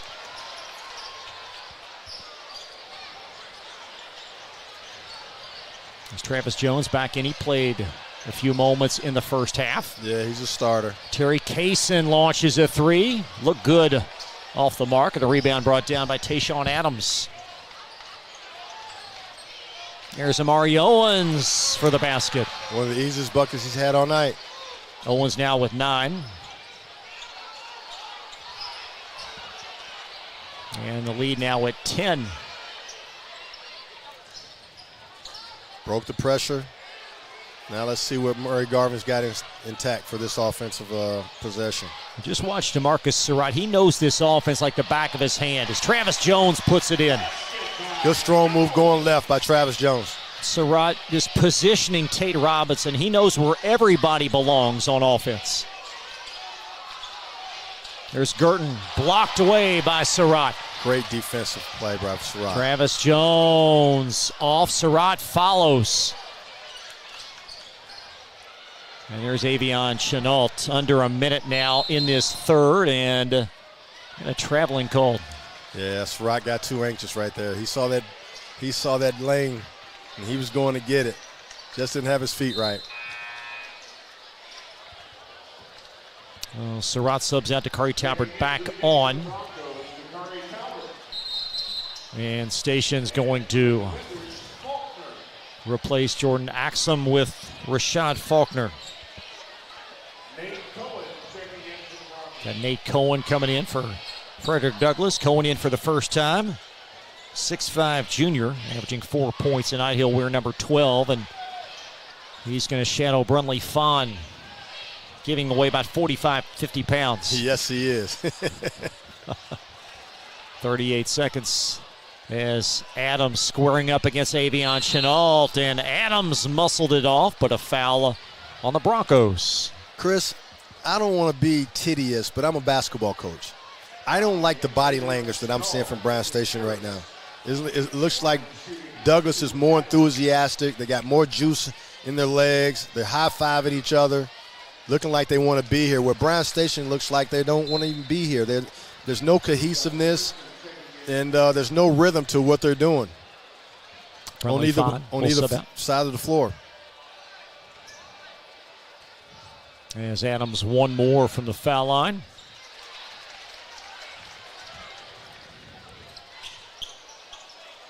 They had that little spurt. They were down 10-4, called timeout. They scored 6 in a row, had a little momentum at that point.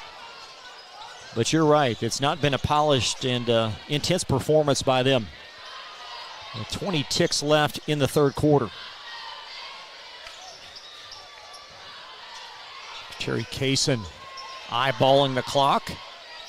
Dakari Talbert slithers through, and Girton out to Amari Owens, and Owens will put it in, and that's going to close the third as Kaysen off the mark.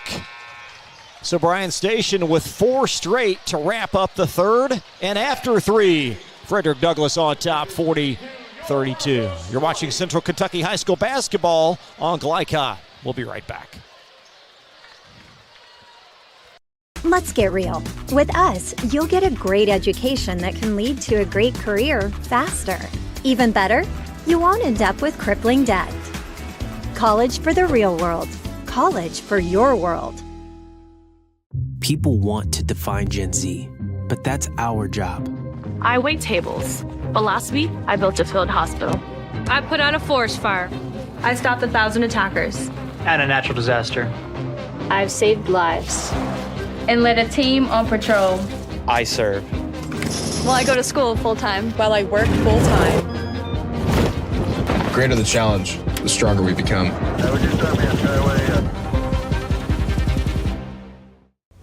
This segment of tonight's game is brought to you by the Kentucky Army National Guard. Serve your country while going to school or work full-time. Find your fit at nationalguard.com. Back live on the farm. More high school basketball coming up tomorrow. Doubleheader at Tates Creek.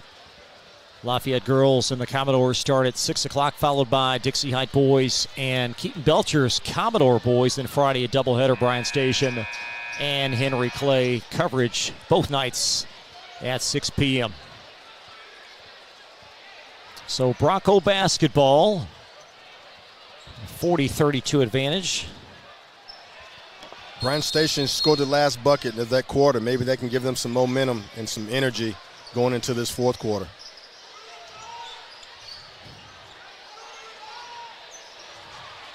And turnover as Chris Girton out with it for Station.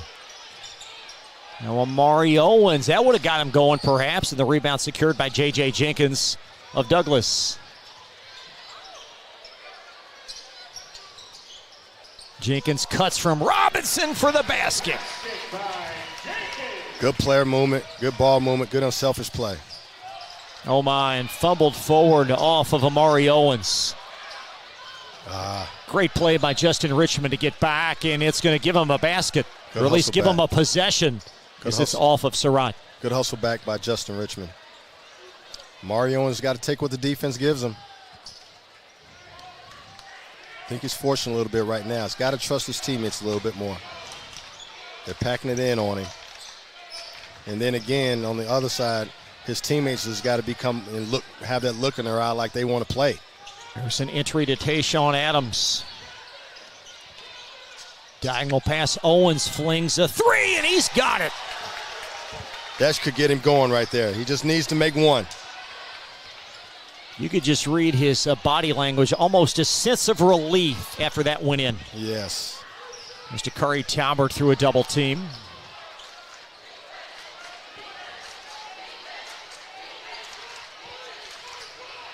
There's J.J. Jenkins attacking Tayshawn Adams. Jenkins up and in off the window. Took his time, saw the lane, and went and got it and finished it at the rim. That's a big answer after the Owens three. Yes, it was. Now Justin Richmond in the passing lane, and Busen called for the foul on the overplay. Foul against Busen is first. First foul on Logan Busen, first this quarter on Frederick Douglas.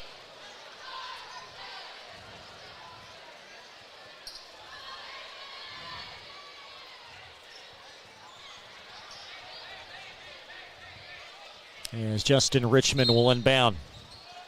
9-point game. Still over 6 minutes to play. Owens fade away long, and Adams got the rebound. He was bumped underneath, got the rebound anyway as Richmond back to Amari. Rashad Faulkner hoist one. And Busen on the box out seals it across to DeMarcus Surratt. And then Surratt being ridden up the floor, and he's fouled by number 3, Justin Richmond of Bryan Station. What an attack. Nobody stopped the ball. Fouls against Justin Richmond. 2 free throws for DeMarcus Surratt. Been really impressed by his energy tonight. No doubt about it. He's accepted the challenge. He's considered one of the best players in town, and he's showing reason why.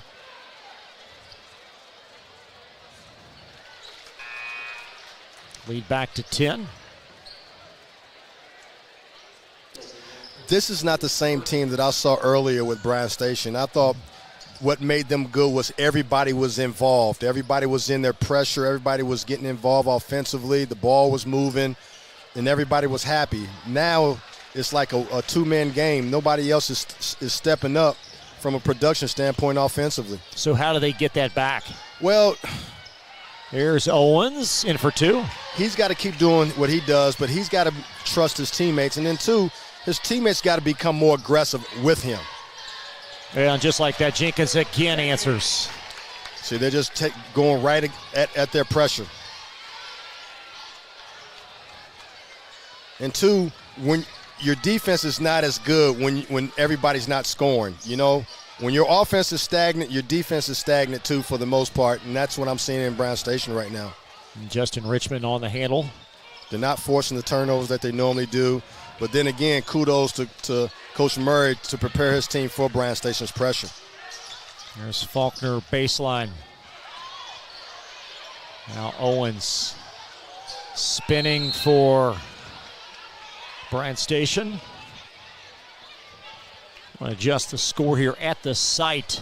It has 47-37, so we'll match that with 4:51 remaining in this fourth quarter. Amari Owens back to the free throw line. He's got to exert so much energy. And I can tell, too, that he's been out for a little bit because he doesn't have his same pop right now. But I just admire his tenacity. Yeah, his motor is unquestionable. No doubt about it. Lead stays. Well, now they've adjusted at the side here, so 48-37. So one more free throw looming for Owens. That'll trim it to 10 as Girton and Brunley Fawn in for Bryan Station. And other than Tayshawn Adams and Owens really laboring for his point, Station, they don't have another player above 2 points. They don't, and that's the telltale of this basketball game right now. Douglas is everybody's participating on their team, and only 2 people are playing for Bryan Station or being productive, put it that way. Now you do have a 3, I beg your pardon. Rashad Faulkner has 3 points. Robinson cannot connect in the corner as Surratt strings down the rebound, and the rebound gobbled up by Brunley Fawn. There's Amari Owens, right Justin there. Richmond for a 3. There you go. There you go. That's what we're talking about. Somebody else has to step up. Amari Owens, great play right there. You trusted your teammate. You did your job. Everybody's paying attention to you. You collapsed the defense, and you pitched it out to Little Richmond, and he was able to make the 3. Hopefully this can continue to give the rest of the team confidence to play off Amari and just be prepared to make a play when it's your turn to make a play. We'll be back in just a moment. You're watching Central Kentucky High School basketball on Glycon. Glycon on YouTube is Kentuckiana's fastest growing high school sports video site. When you click to subscribe, don't forget to tap the bell and be notified of our upcoming live broadcasts and other unique video content. Subscribe for free now at youtube.com/Glycon. With Fast Signs, create striking custom visuals that inspire pride district-wide. Fast Signs, make your statement. You're watching Central Kentucky High School Basketball from Glycod. Just striking 9 Eastern as we welcome you back to the farm. Frederick Douglass on top of Bryan Station, 48-41, 4:14 remaining. That was a big three for Bryan Station's Justin Richmond, only the third made three tonight for the defenders. Somebody else has got to step up for Bryan Station, and he's the next one up. Him or Faulkner or both. They got to make sure that they make their threes or their shots or continue to contribute to the success of Bryan Station for order them to have a chance in this game. Station now down to 2 timeouts as Dakari Talbert on with it for Douglas.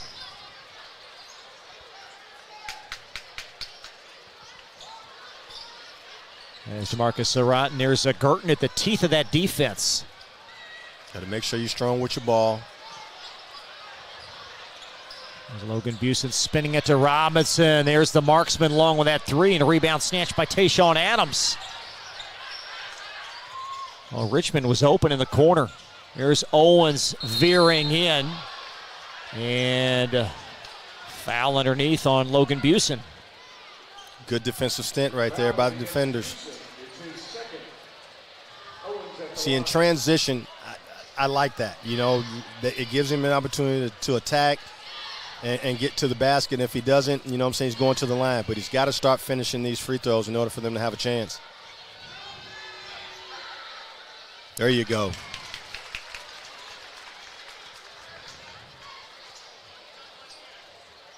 Do you buy the adage that it's not always making the free throws, it's the time that you make them?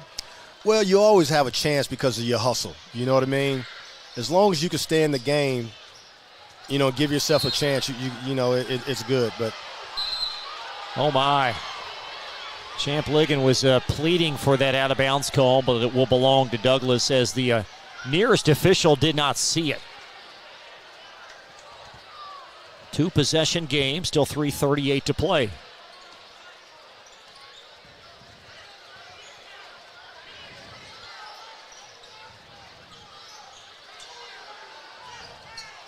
Now Dakari Talbert weaving around Richmond.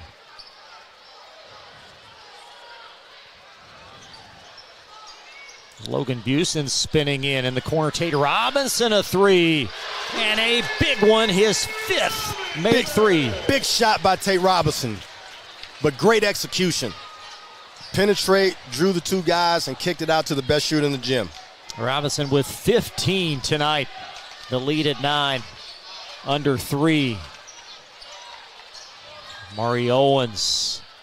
Fade away is pure. Tough shot right there. Good drive baseline, pull up. Owens starting to heat up a tad. Station trying to string some defensive stops together. Dakari Talbert on the handoff. Talbert, Busen cuts on the floor and trickled right to Tayshawn Adams, and Adams chisels his way down the floor, and he Good got the bucket roll. by Adams. I told you he's like a Swiss Army knife.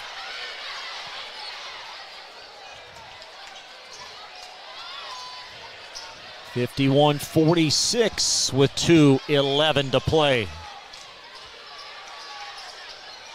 There's Surratt. You can just sense these players are exhausted. Yes, they are. There's Surratt around a screen.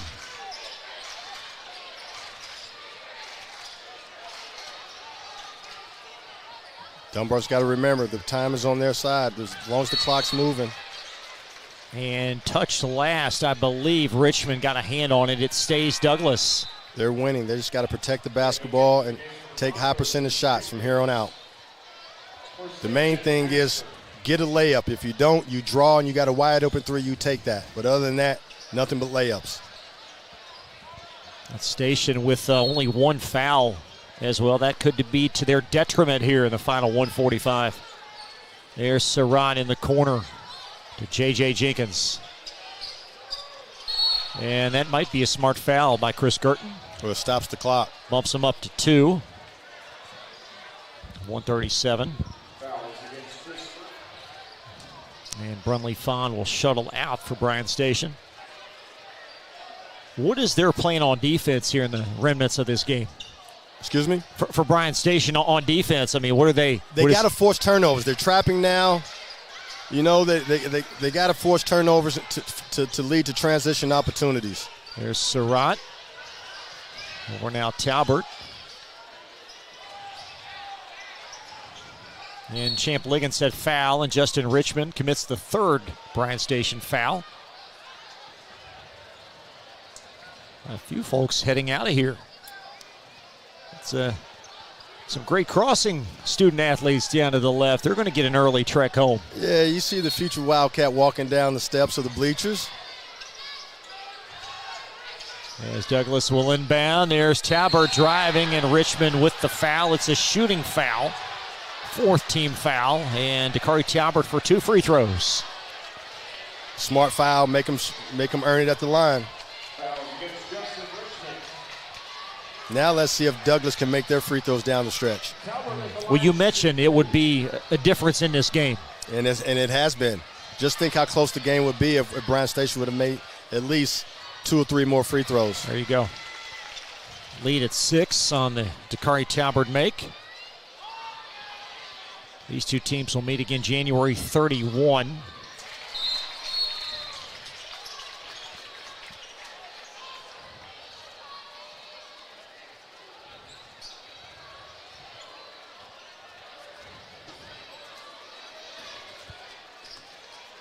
(53-46), 1:15 remaining.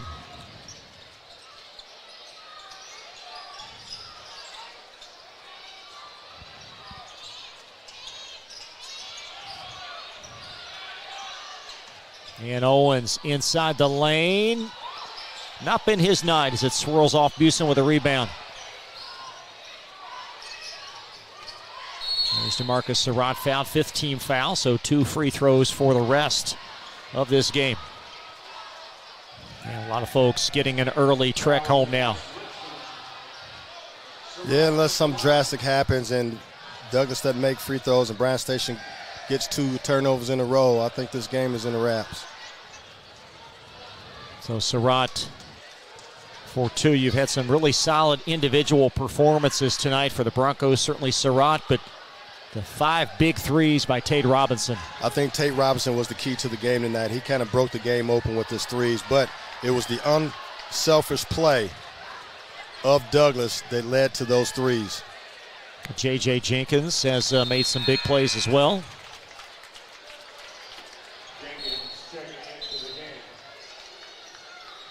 And for Station, Tayshawn Adams has been very solid for the Green.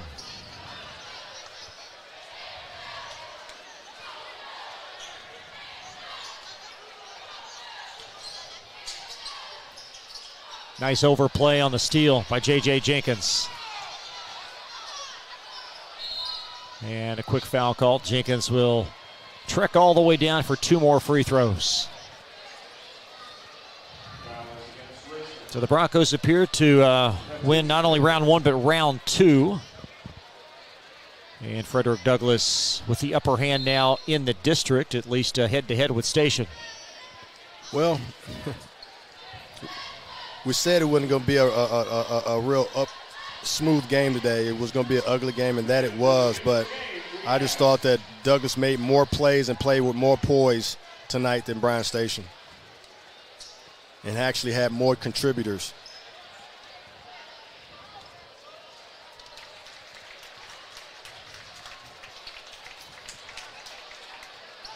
Great to see Murray Garvin have success. We think so highly of him, but this is a program, 4 coaches now in 4 years, and I think he brings so much credibility and stability to the sideline. Yes, he does. He brings stability. He brings organization. He's been there, done that.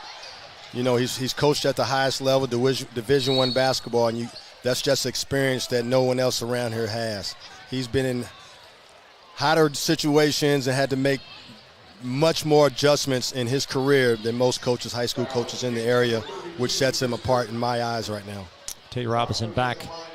Not taking anything away from Champ and the other coaches, because they are great coaches, but experiences everything, and, I think he has a good handle on what he's trying to do in a short amount of time over here at Douglas.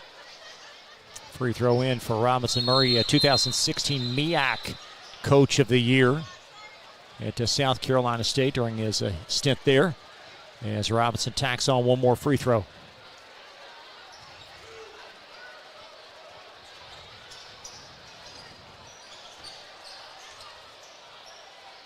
So Station will put that one in. Still 2-possession game after a timeout. This game's not over, Chris. With 16.2 left. Stranger things have happened. Douglas has to play defense. You just can't give guys beeline baskets. Take a look at the upcoming schedules for both these teams. Frederick Douglas in action on Friday. And back here Tuesday, we'll see them a couple of times here this month. The 24th should be a great game against Madison Central here. Yes, it will be. And then 31st, as we mentioned, at Bryan Station. Doesn't get any easier.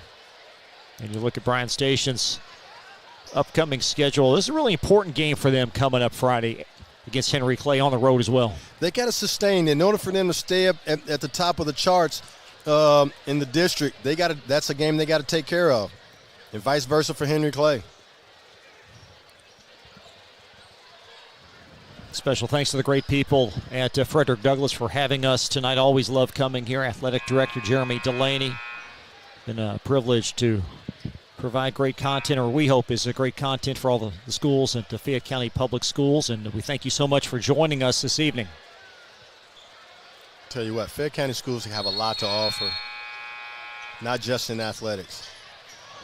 And there is a turnover. There you go. Station now is going to get the ball underneath their own basket. You go for 3 or 2 here? You go for 2. You go for the quickest basket possible.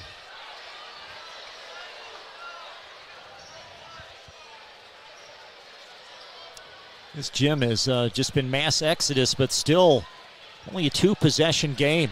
What if it goes in overtime? Chris, you think they let them back in the building? Our viewership's going to take a peek. Owens, a deep 3 that's well short, and that might do it. Fawn turns and shoots and rattles it in with 9.1. Full timeout. It's Station's last timeout, so we'll take a 30-second break. Be right back after this. Central Kentucky Driving School is raising the bar in driver education because the safety of their students is too important for anything less. Offering driver training for teens and adults, Central Kentucky Driving School will equip you with the skills needed to become a safe and confident driver. A proud community partner, Central Kentucky Driving School invests in their students and families and guides you every step of the way. For more information, give them a call at 859-538-7775 or visit drivecky.com. You're watching Central Kentucky High School Basketball from Glycod. 4-point game with 9.4 seconds left as a Station on a very quick turnaround here. Now no timeouts remaining as well. Well, Douglas has to take care of the basketball and run this thing out. And if they get fouled, they got to make sure they make the free throws. But 2-possession game, 6-point game. 4-point game, I'm sorry.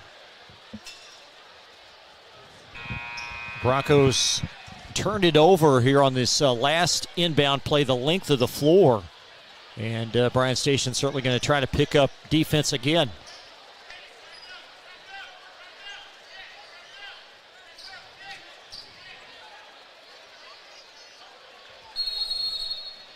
.4. J.J. Jenkins to inbound. There's Robinson. And Girton with 7 seconds left. So about 2.3 or 2.4 evaporate off the clock. Knock him down. Let's go home. That's what Murray Garvin's telling them. Tate Robinson has been quite the find. Transfer out of Orem, Utah. And he has really fulfills a role on this team with his ability to make threes. Yes, he does. He gives them an opportunity to spread the floor out. He makes you pay if you double down. He makes you pay if you commit on a drive, and that's a luxury that Murray Garvin has. A really good one at that. Now, stranger things have happened. Up 4 with 7 seconds left. And Robinson trying to tack one more on. Oh, my. Okay, so now we got, and there's the game as Jenkins steps in the passing lane, and that's going to do it. That's going to be. J.J. Jenkins with a key steal, and that's going to do it. 78. Check that, 58-52. As the Broncos beat Bryan Station. Two great programs meet at the scores table. So Douglas wins at 58-52. We'll step aside our most outstanding players in just a moment. Be right back. Get real. We offer a lot of the same courses you'll find at a four-year college. But with our small classes and personal attention, you won't get lost in the crowd. College for the real world. College for your world.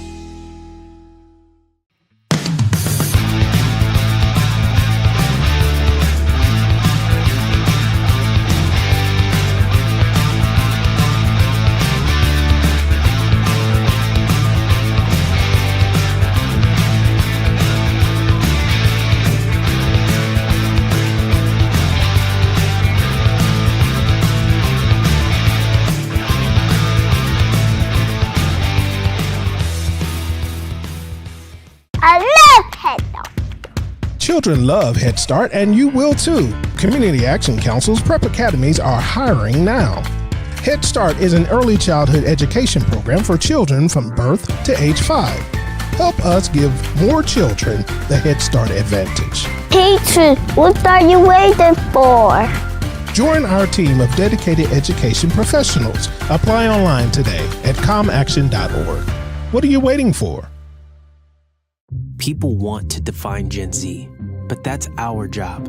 I wait tables, but last week I built a field hospital. I put out a forest fire. I stopped 1,000 attackers. And a natural disaster.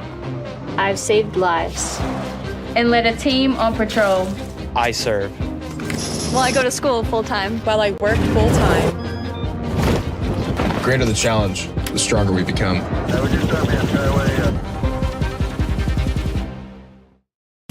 Are you an HVAC and refrigeration tech looking for new opportunities? Tech24 is your single source for commercial HVAC, refrigeration, and kitchen equipment maintenance all across the country.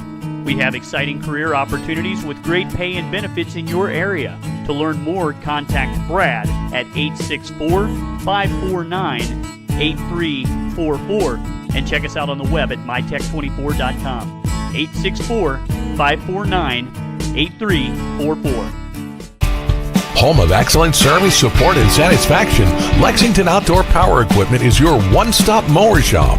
Family owned since 1985, Lexington Outdoor offers top brands like Husqvarna, Toro, Grasshopper, and Echo. Plus, free pickup and delivery. Located just 2 miles west of Douglas High School, they're open weekdays and most Saturday mornings. For more info, stop in or visit their website at lexoutdoorpower.com. Lexington Outdoor Power Equipment, the right equipment for the right job. For any of your window, door, and siding needs, contact the team at Elite Building Products. Their factory-certified, licensed, and insured contractors have been installing energy-efficient windows and doors for over 30 years. They also offer energy tax credits and military veteran discounts. Locally owned and open weekdays at 242 Wilson Drive, just off of the 27 bypass. For a free estimate, call 859-887-2440. Elite Building Products. Make a bold impression when you show up in a new Kia from Cartown Kia. Save $4,250 off a new 2024 Kia Sorento, or lease for $279 down and $279 per month. And new 2024 Kia Fortes, just $229 down and $229 per month. Or save more with rates as low as 0.9%. And don't forget our 10-year, 100,000-mile limited warranty. Give them something to talk about in a new Kia from Cartown Kia and CartownKiaUSA.com.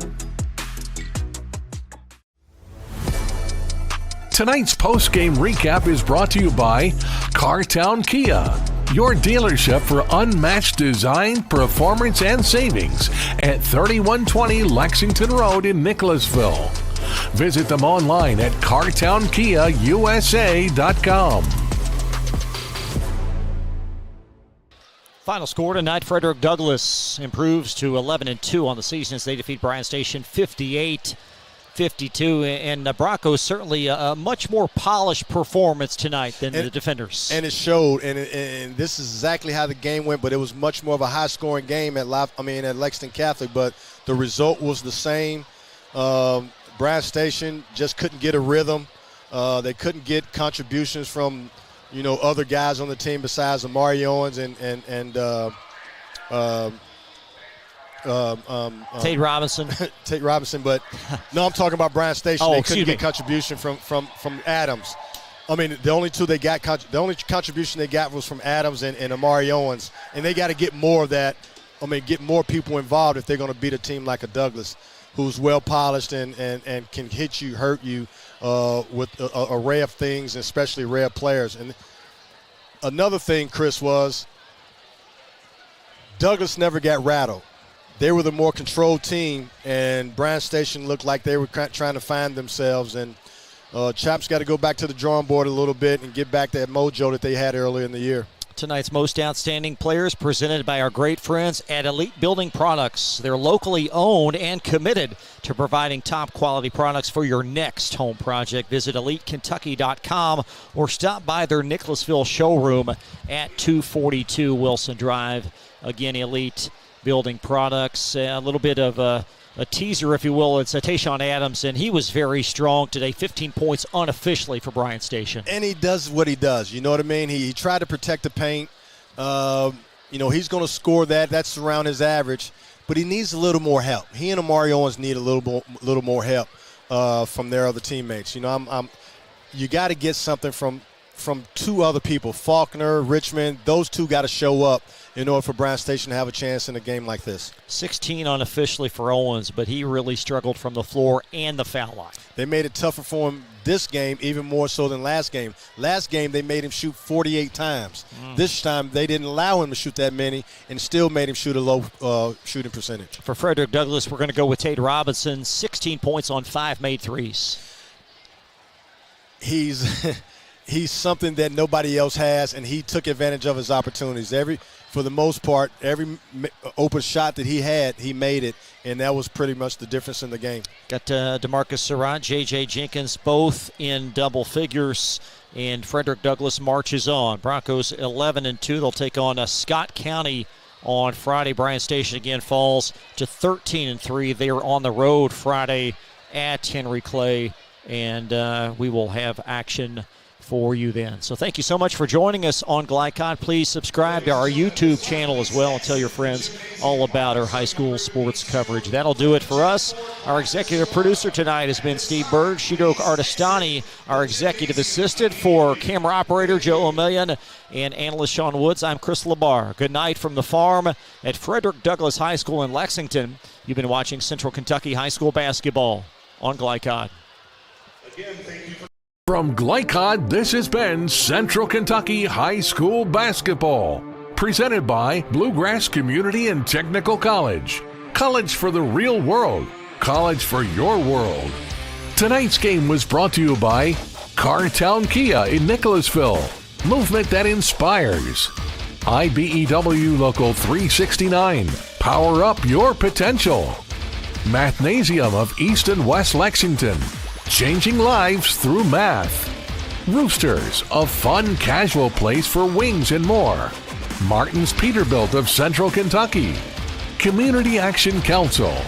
New Vista. Tech 24. Lexington Outdoor Power Equipment. And Fast Signs. For schedule information about our upcoming broadcasts, visit our website, glicod.com, Facebook and Twitter @Glycod. We thank you for tuning into this live